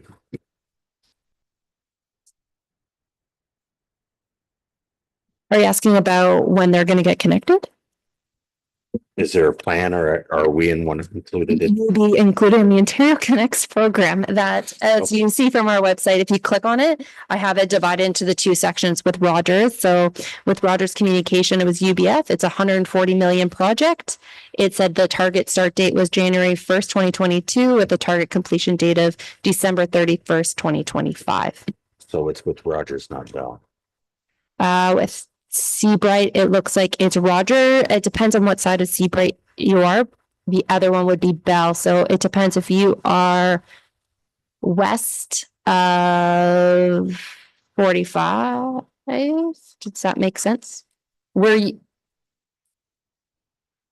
I can even speak to you maybe after this, Okay. but it just depends. If you are in Corthus, Bell. If you're in Ramara, Rogers.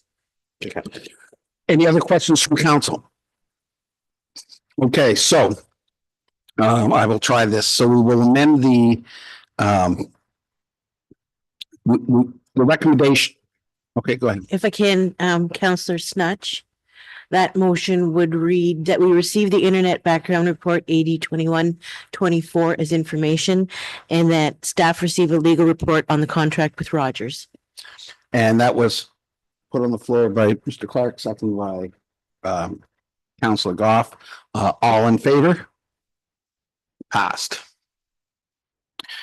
The next item on our agenda is 4.3, the 2025 Roma Annual Conference Delegation Request.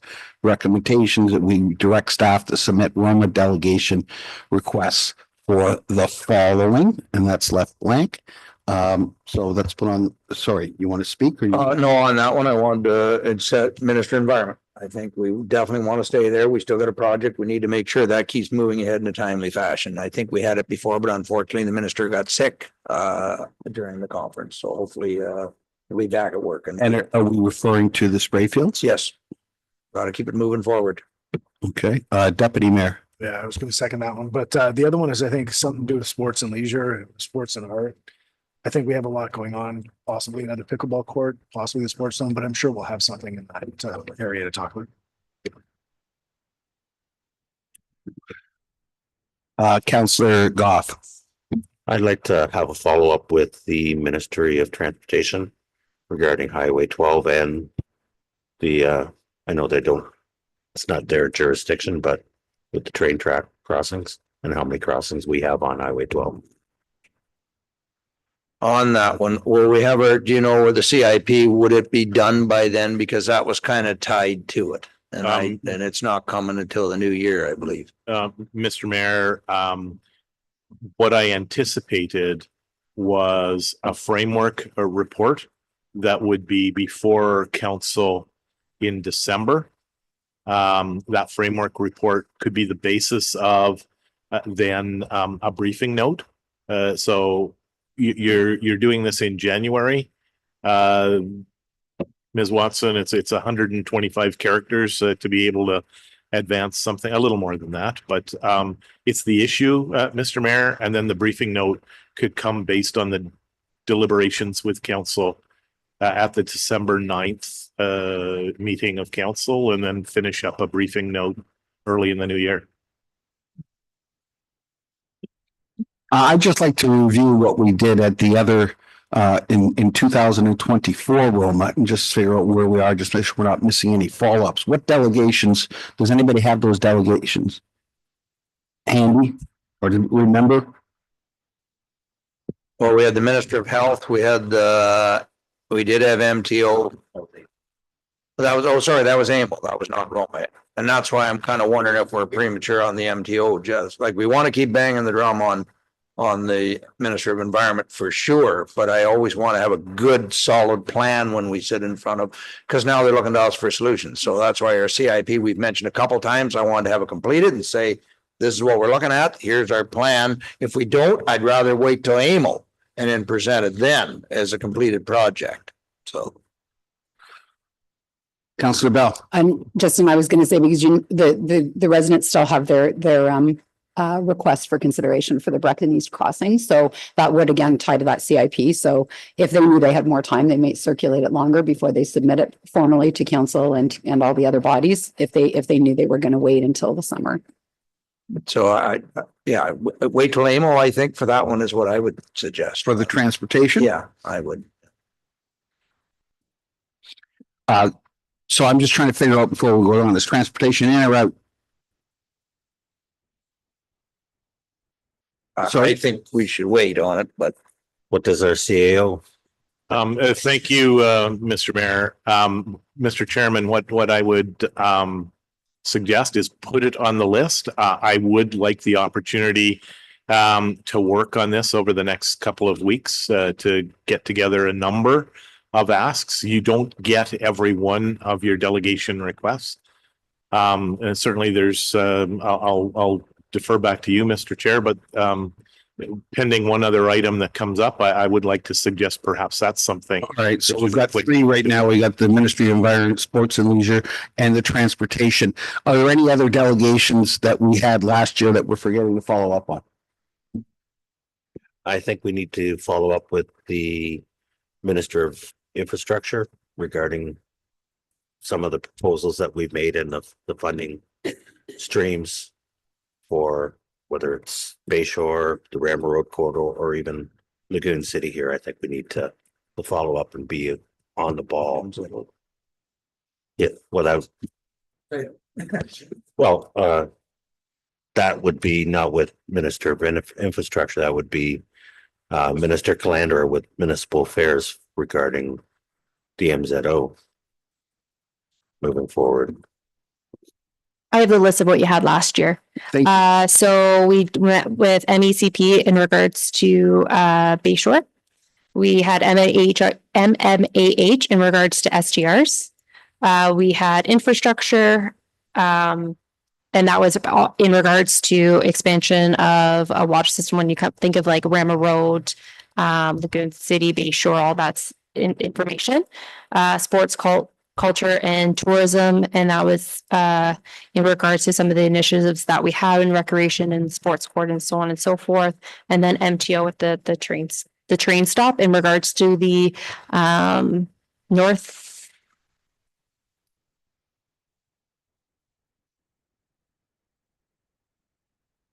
Sorry, Ashley, you finished? Okay, Councillor Goff. So in what we've heard and discussing the MZO, do we need to meet with the Minister of Municipal Affairs and Housing, Minister Calandra? Councillor Bell. I was trying to remember when we did the short-term one, so that's what I was quickly looking at here. So there has been some recent news around short-term rental accommodations and the potential for 13% tax hike on the property if they sell it. And so through the Tax Court of Canada. So I wonder if we should have an opportunity to revisit the conversation around short-term rentals and getting them out of residential neighborhoods, you know. Do you say Canada? Yeah, this So is it's a federal? yeah, so somebody just sent me this link and I just wonder, yeah, I know it is federal, but I just wonder if there's, you know, you need the province to be in agreement in order to look to the federal. So I don't know. I can't even remember if we got that delegation, to be honest. I don't, about short-term rental. I can't. Yeah. No, I couldn't remember. I don't know. I don't know if it would be worth trying to revisit or hold off for now. Comments on that before we move on to your question? All right, Deputy Mayor. Yeah, I was just gonna ask maybe our CIO, what is a reasonable amount of requests to make that's reasonable for staff in the timelines we have? Mr. Chair, to the deputy, as many as we can process, deputy, because you're not going to get all of them. Okay. However, the challenge off the hop with Councillor Bell's point is perhaps some of my colleagues have better understanding than I do on what the appetite of council would be regarding an update on short-term rentals. We need to at least capture what the theme would be and then be in a position to be able to build the narrative before the end of the year. So that would mean there'd have to be direction from council in December on that. And Mr. Chair, the one that I was thinking, and this is perhaps premature, because as I recall, there's only a small allocation of funding for the potential facility relocation and rebuild behind us. I would think it may be worthwhile to at least go once because you're not going to get $7 million the first time that you ask about it, but to introduce the concept, the idea, the work that is being advanced by the library board and potentially by the municipality. But I am getting ahead of myself, Mr. Chair, because we've got a small allocation to do some. Yeah, I don't know if you're getting ahead of yourself because I think we did bring that up last year in that meeting. I can't remember. Ashley, go ahead. Yeah, that was with the sports, culture and tourism. I was trying to remember. And then within that, the last little piece was about recreation in the sports dome. And that's when they provided some information that funding would be coming available and that looking at recreation is important, so on and so forth. Counselor Cheney, then Counselor Goff. Thank you. Regarding the delegation with the MTO and how we did speak to them about the new line of the Ontario Northlander last time, would it be inappropriate to sort of ask them about a status update on that? Because that line is scheduled to open in 2026. So if we wanted to try and ensure we had a stop in Brecken, we should try to be Who are you proactive. directing your question to? I guess whoever would Does know. anyone know the answer? I mean, I guess. We haven't heard anything back from MTO.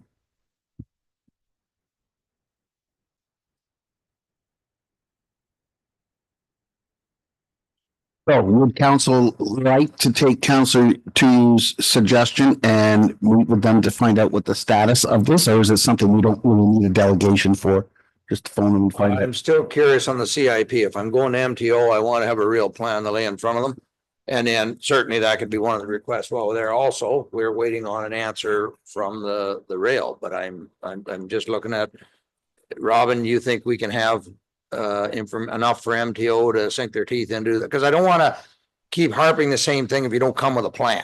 You know, you So- want to show that you've got a plan. So Mr. Mayor, I did have a brief conversation with you. I'm confident that we can have a fairly solid overview on some potential actions that we can then build a request for some discussion.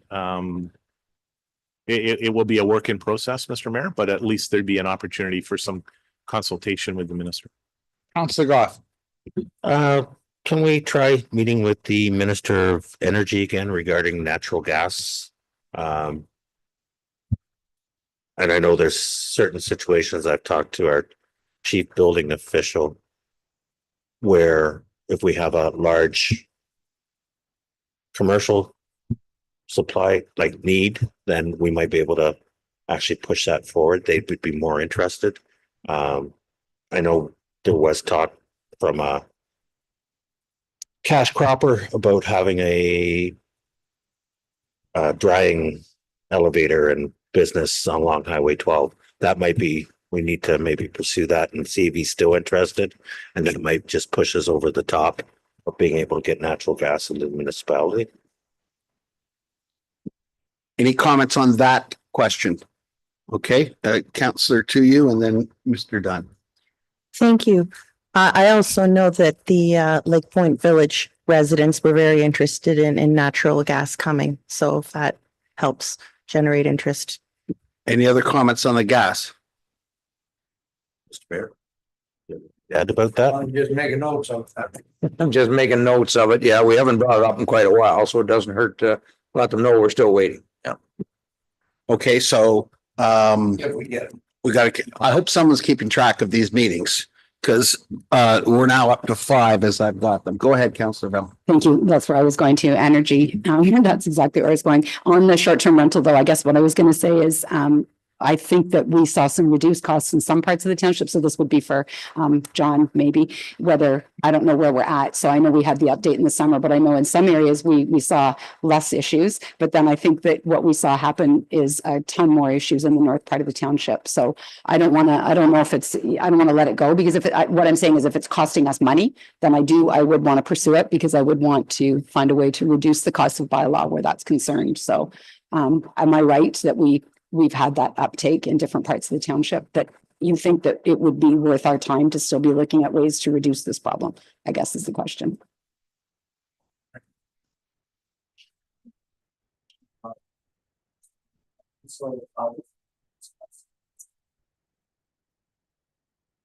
Okay, so I'll refer to Jen to sort of summarize the question. It will be that recommendation that we direct staff to submit the Roma delegation request for the following. And if you could just name off the 5 that we talked about, then we can take a vote on that. Sure, I've listed them all, and if we could just say yes or no when I'm reading them.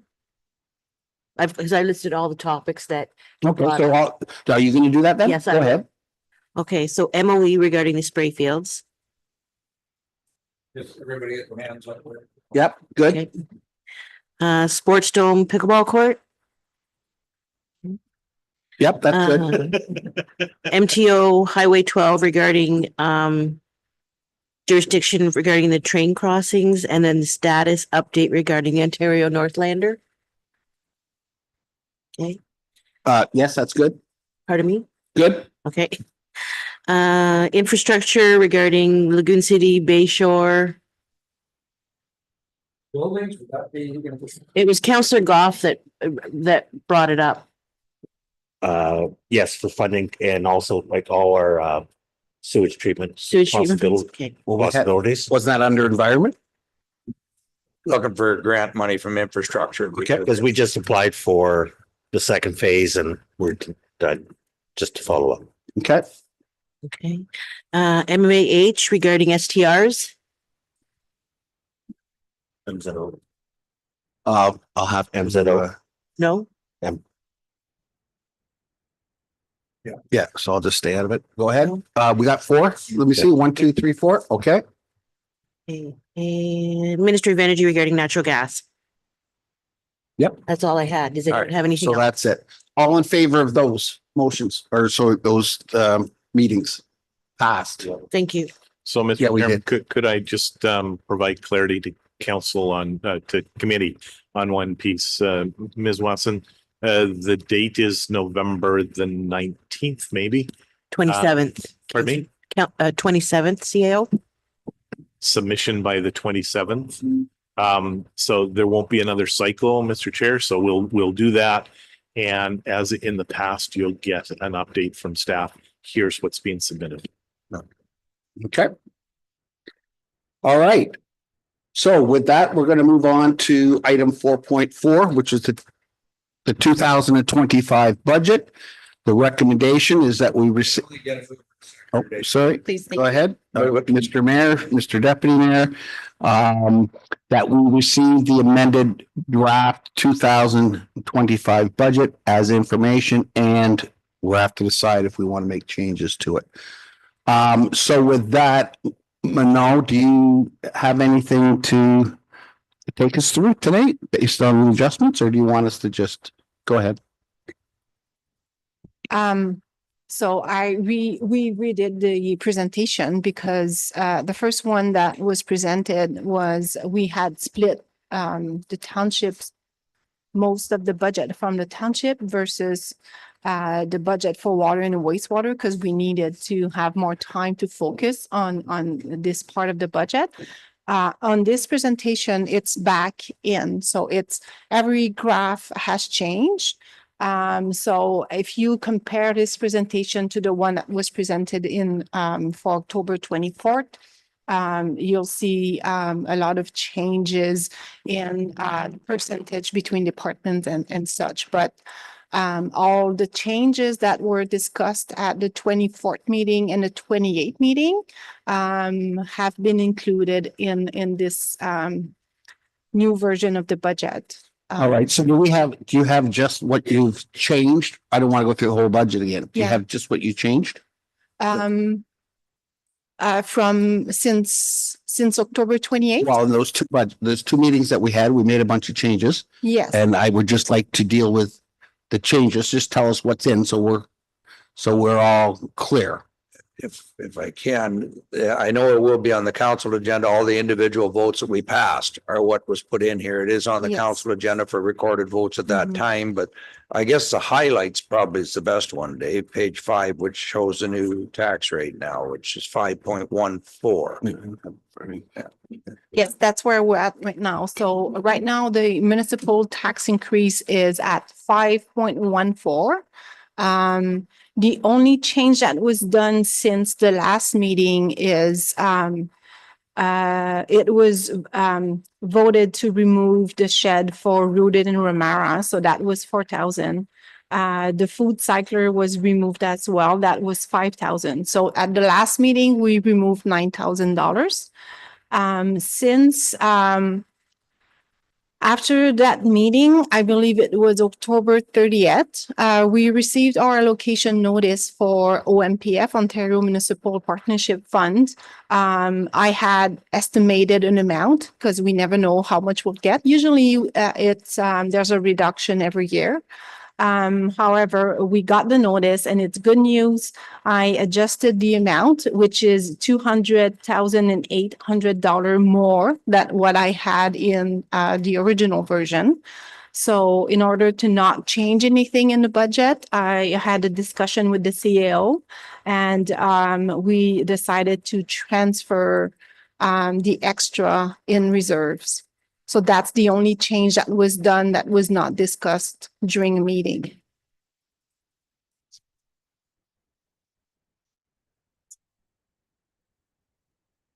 Go ahead. So how Councillor much more are you adding into reserves? Because my concern was that our reserve 208. were Mhm. low. 200,000. So instead of, Yeah. so it's reflected in here instead of the three Yes, point 49 at the end of next year. yes, that's one of the slides in the new presentation. Yeah, I think originally it was going up by 400,000. That'll make it 600,000. Well, we did a lot of adjustments, throughout the budget because we also pulled out 185 for to cover some of the OPP costs. So right Oh, right, now, forgot about that. Yeah. All right, questions, I guess from council. Go ahead, Councillor Bell. Thank you.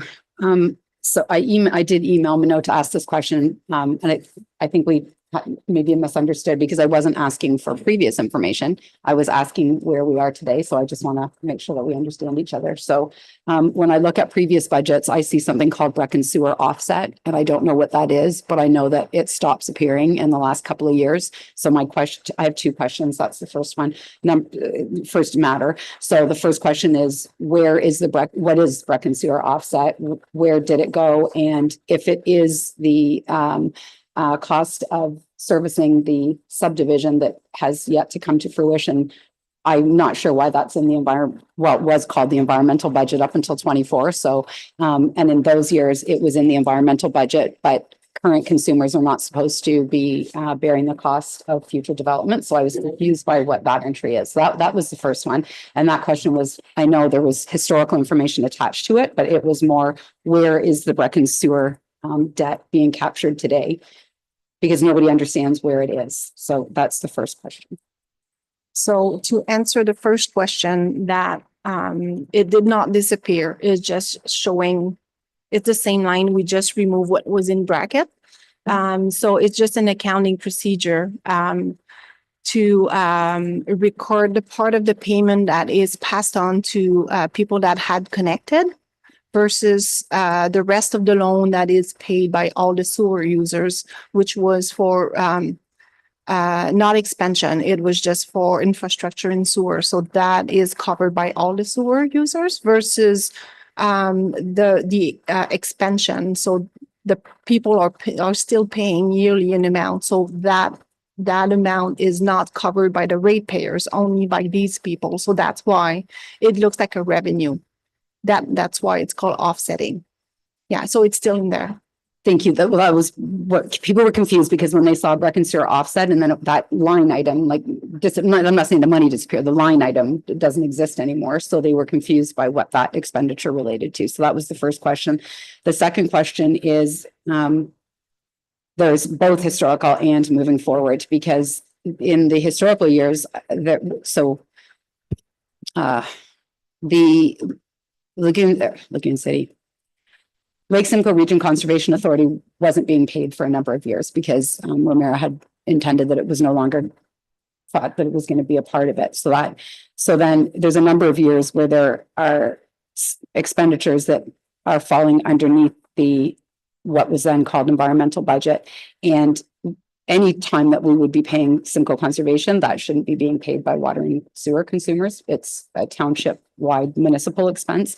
So the question that was brought to me was 2 point, like if we have been paying that, then it should be taken off of the water and sewer budget and then be put appropriately into the municipal budget.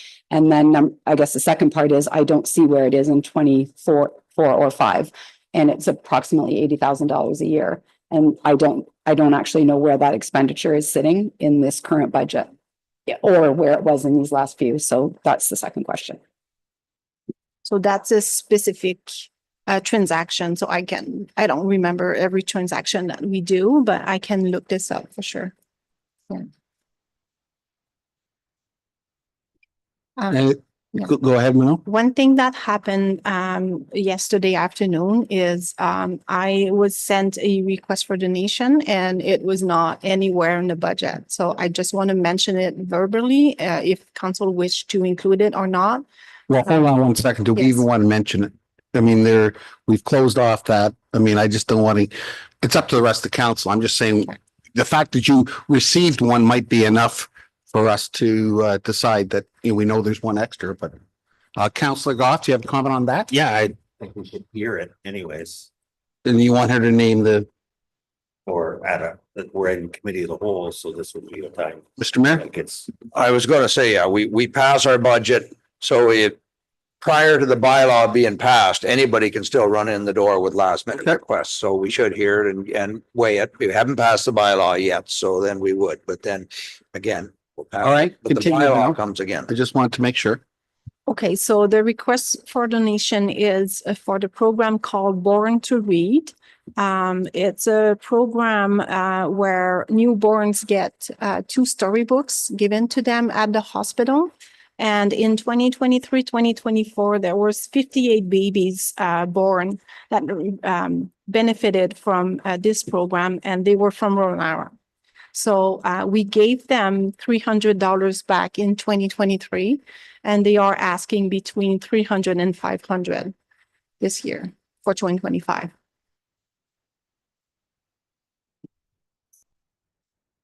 I don't remember ever doing it before. Oh, Janet is also part of that committee. Janet, would you want to refresh your memory?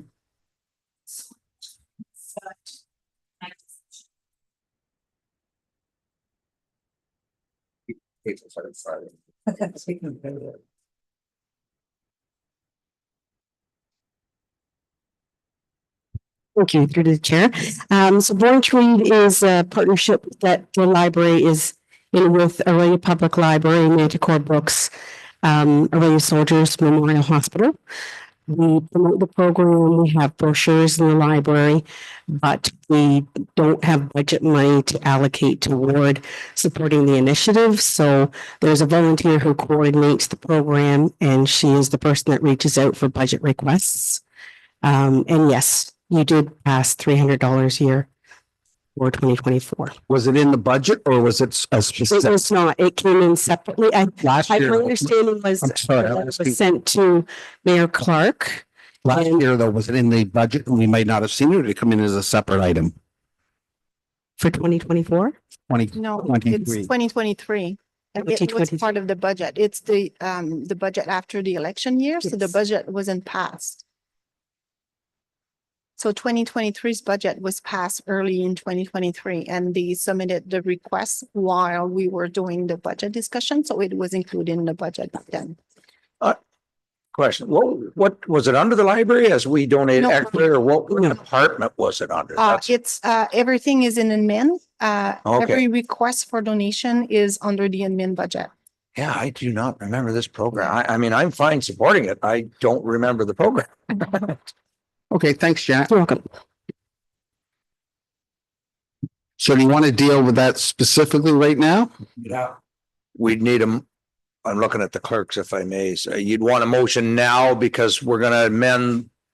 We got motions for the budget with all the extra votes, so it would be, would you include in the budget now or just do it as an amendment at council? Which would work better?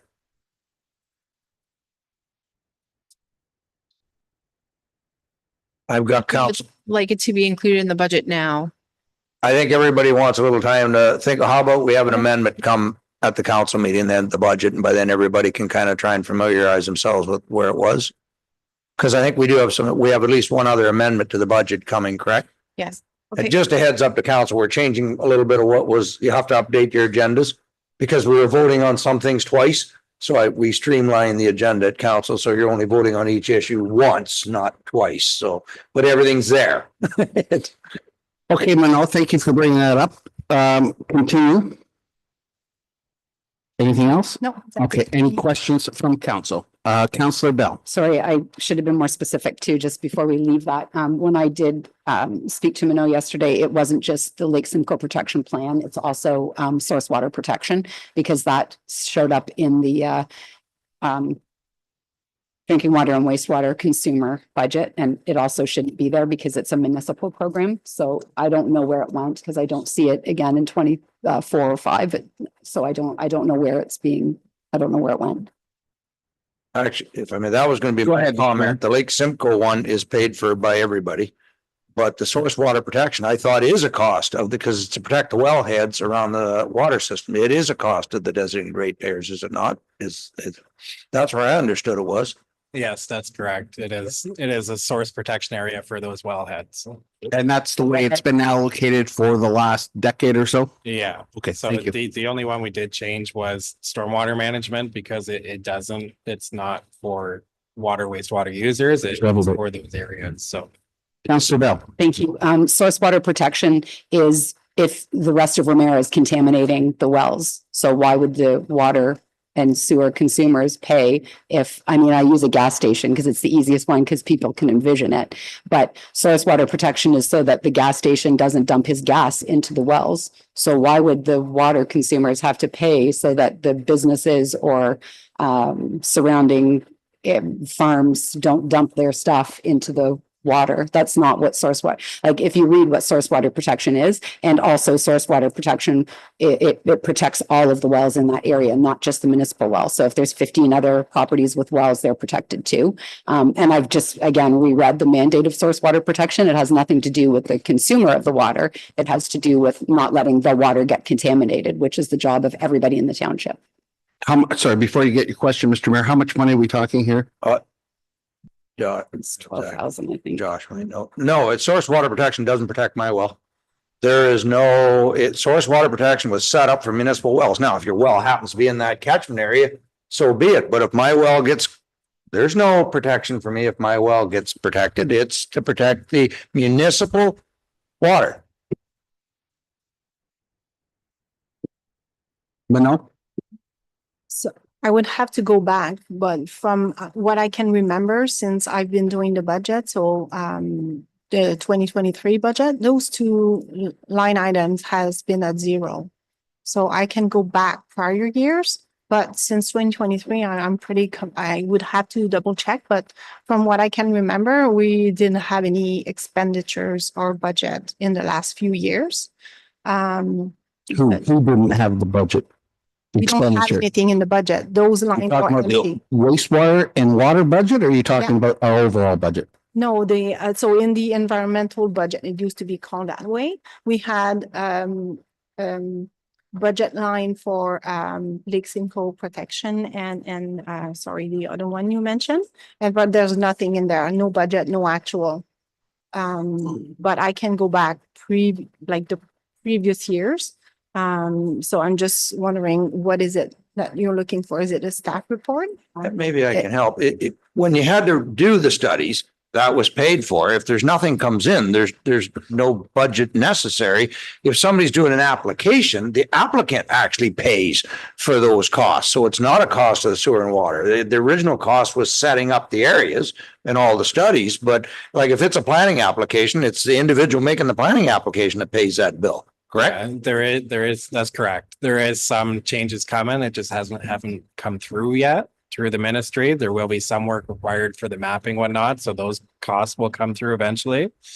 But yeah, there hasn't been, like, we do annual reports for source water protection, but there's no cost to them. It's staff time. So. Councilor Bell. Thank you. I think the confusion is just that the line items were there for a long time, so people don't understand. And then right now, there's no line items anywhere that say Lake Simcoe Protection Plan or Lake Simcoe Region Conservation Authority. So it is about $80,000. So it's just, I don't know where it's being captured because we have to pay it every year. So I don't know.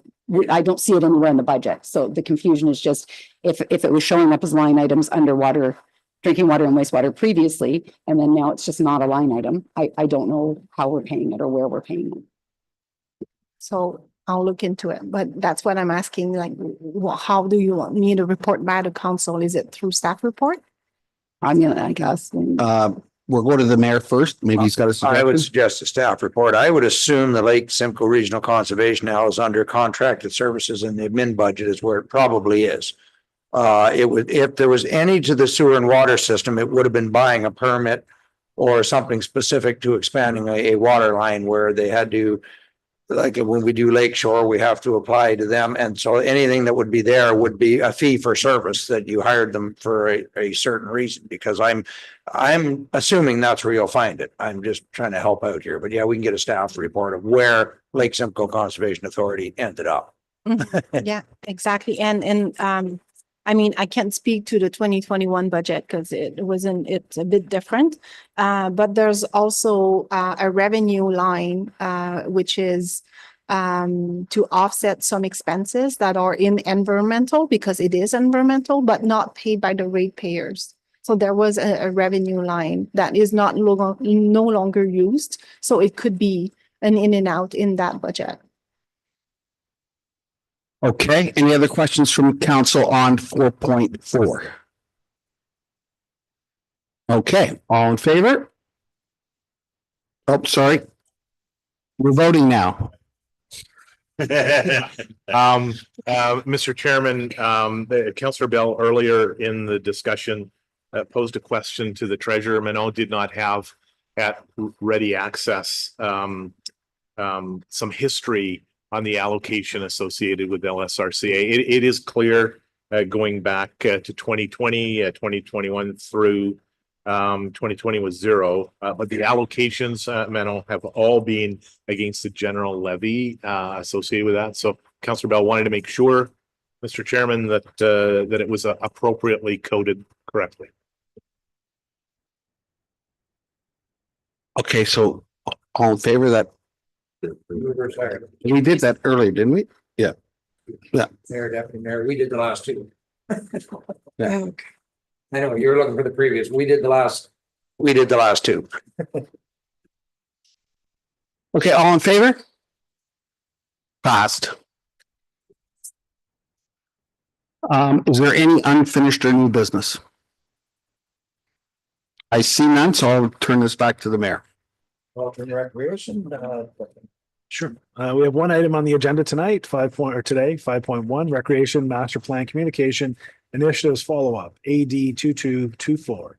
Recommendation that we receive report AD 2224 as information and that we direct staff to blank. Someone put them on the floor. Councillor Goff, seconded by Councillor Snutch. Okay, we'll open it up for discussion. Ashley, I think you wanted to say something? I didn't know if anyone wanted me to provide an overview, but basically I just wanted to provide just a synopsis of kind of the different engagement that we have received, just a very high level, some of the engagement, like current engagement that some of our municipalities around us have received, and then some initiatives when it comes to paid advertisement. I did put a recommended motion on the staff report. So you can always look at that as well when you're trying to provide staff some direction. Okay, can you repeat that for us all, please? The recommended motion, on the staff report, there is actually a recommended suggested motion from staff, and it read at that, other than receiving the report as information, and that we request staff to spend up to $500 on paid advertisement initiatives of staff's choosing to increase participation with the upcoming Recreation Master Plan Open House. So that was just a recommended or suggested motion from myself, but then council can change that to their liking. I'm good with the $500. Yeah. Okay, so we have the first and the second. Oh, I'm not doing this, sorry. No, that's okay. I'm doing it for You're so doing such a long. great job today doing it. That's fine. No, that's is our first and second are good with those changes, the amendments? Yeah, okay. We'll go with that. All in favor? That is carried. Any unfinished or new business? No, I'll pass it back to you, Your Worship. Okay, now I'll do what we're hoping to remove from our agenda. Environmental Services, Councillor Tuiu. Thank you, Mr. Mayor. There is nothing on the agenda today under environmental services, but is there any unfinished or new business? Go ahead, Councillor Goff. I was just wondering if the Director of Infrastructure could give us an update on the haulage from Bay Shore, how we're moving along with that. So I just got about an hour ago today's update of what we did last week. So the most up to date I haven't put in, but as of the last meeting, we're about a third of the way through. We're just over 40,000 cubic meters hauled. I'm assuming this is probably another 5,000 cubic meters since then. So we're probably about 50,000 cubic meters. We're still aiming for that 120,000 cubes to be completed this year. So going on that timeline, we're looking December, January, as long as we have good weather and we don't have freeze up. So Thank you. Any other questions? Go ahead, Councillor Bell. Sorry. Thank you. I know we've been back and forth a few times, but I don't know if you might have an update on the line painting because it relates to the trucks. So while we're on the topic. yeah, it's supposed to be this Thursday now. So we've had a few weather delays come up and contractor delays. So hopefully this Thursday we'll have line painting on the roads that were resurfaced this year. Thanks. Go ahead, Deputy Mayor. Just wondering, Josh, sometimes the trucks have dumped at the Ball Diamond and then the other times are going out. What is preventing them from dumping at the Ball Diamonds all the time? Is it volume? Yeah, so with the ball diamond, we're dumping directly into a pump chamber. So we do have to restrict the output of the flow from the tanker. So it does slow things down and we can only limit how much is dumped into that chamber. We were using it to mitigate the impact of the construction with the trucks, rather than going to Lagoon City and damaging the new pavement while it was still hot, while it's being laid. We moved the trucks there, and periodically we'll send a truck there if there's 2 trucks already waiting at Lagoon City. So I was going to say, is there a way to utilize that to reduce the amount of truck traffic in that area for the residents by using that? there is, but because of how restricted it is, it doesn't prove to be a big benefit. We're trying to optimize to get as much material through as quick as we can while looking at safety practices, procedures as well. So. Okay. Thank you. Thanks. Are there any other questions? Go ahead, Councillor Bell. Thank you. I was just going to say the Deputy Mayor, Josh, and I have talked about that too. So I have a stock answer written. So if somebody asks you, just send them to me because I already have it now written up because we've had this a few times. For sure. I was doing that more for residents because I had a lot of questions. Yeah. That and the lines on the road. I had a lot of questions last. I know, me too. I just wanted you to know I have it already ready. So it's I've had to use it enough times that it's all ready to send. Thank you. Is there any other questions or comments? No? All right, back to you, Mr. Mayor. Thank you. Planning and Development Services, I'll take it. Unfinished or new business? Not seeing any protective services. Councillor Bell. Sorry. Yes. And I'll hold up on that. No, there's nothing on the agenda tonight. Is there any unfinished or new? No. Okay. I'll pass it back. Thank you. Councillor Goff, Transportation Services. Thank you, Mr. Mayor. There's one item on the agenda. Community engagement results of Lake Avenue parking lot proposed expansion. Recommendation that we receive report ID 54-24 as information. Can I have somebody put that on the floor for me? Deputy Mayor and Councillor Snutch. Questions? I can't, it's not in the budget, is it? We kind of missed the deadline, so it's not in the budget anyway. No, because it got delayed that one meeting, it got pushed for budget consideration. So. Any other questions? Councillor Bell?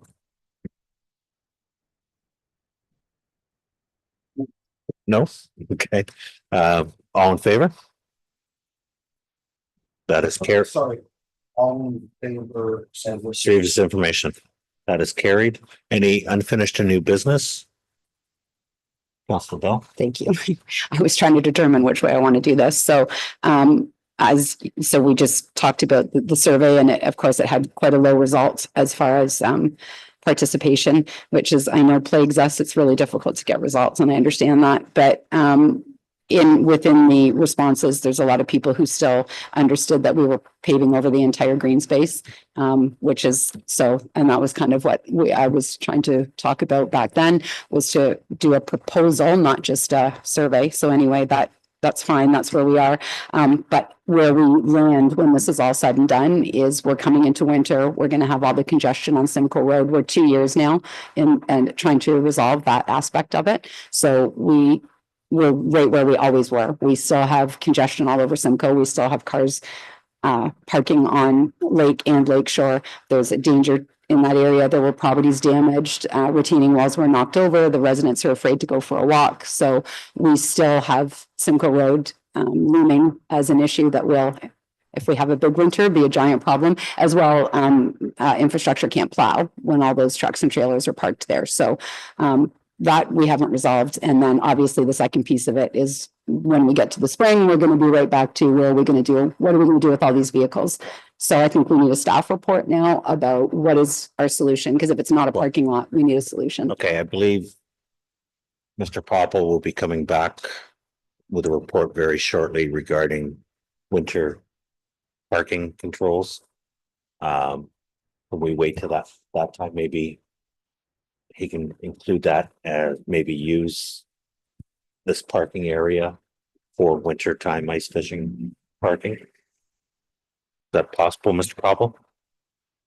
Yeah, I'm fine. Yeah, I'm good if we're doing it. We can do it in pieces. It's just that I don't want to walk away from this conversation Yeah, now, no. and because we've been waiting a long time to figure out what to do with Simcoe Road. Okay, so we don't need to amend the motion. You don't want to put a motion forward. We know it's coming. As long as we know that, but we did never have a motion for a staff report on winter parking at all, right? So that's why we haven't been able to track it and then just say this is what we're still waiting for, and things keep getting tied up with each other. So as long as we are agreeing now that we know that John's coming back to us with a suggested resolution for winter parking, cool. But if we need a staff report to make sure that we're formally knowing that that's coming, then I'll ask for a staff report. Do But we if need a it's- staff report, Mr. Popple? It's in the. I mean, We will have it before January or December. Okay, so. Okay. Any other new or unfinished business? Counselor to you. Thanks. I've had some residents ask me about, I guess it's BC, where the hauling trucks have been banned from parking on the side of the road there, but now it seems they're parking to wait before the quarries or facilities open. They're parking right on 169. It's making a terrible mess. It's getting in the way of traffic, interfering with trucks turning on and off. And I'm just wondering how we go about fixing that, because that's a county road. Okay, I usually buy that 5:30 in the morning, 6 o'clock in the morning, and I haven't seen any trucks parking on 169. Thank you. But, It was a neighbor close by that said.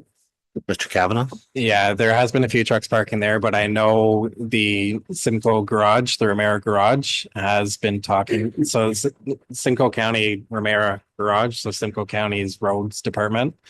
We had the issue last year and they were talking to the drivers. They actually had OPP involved a couple times.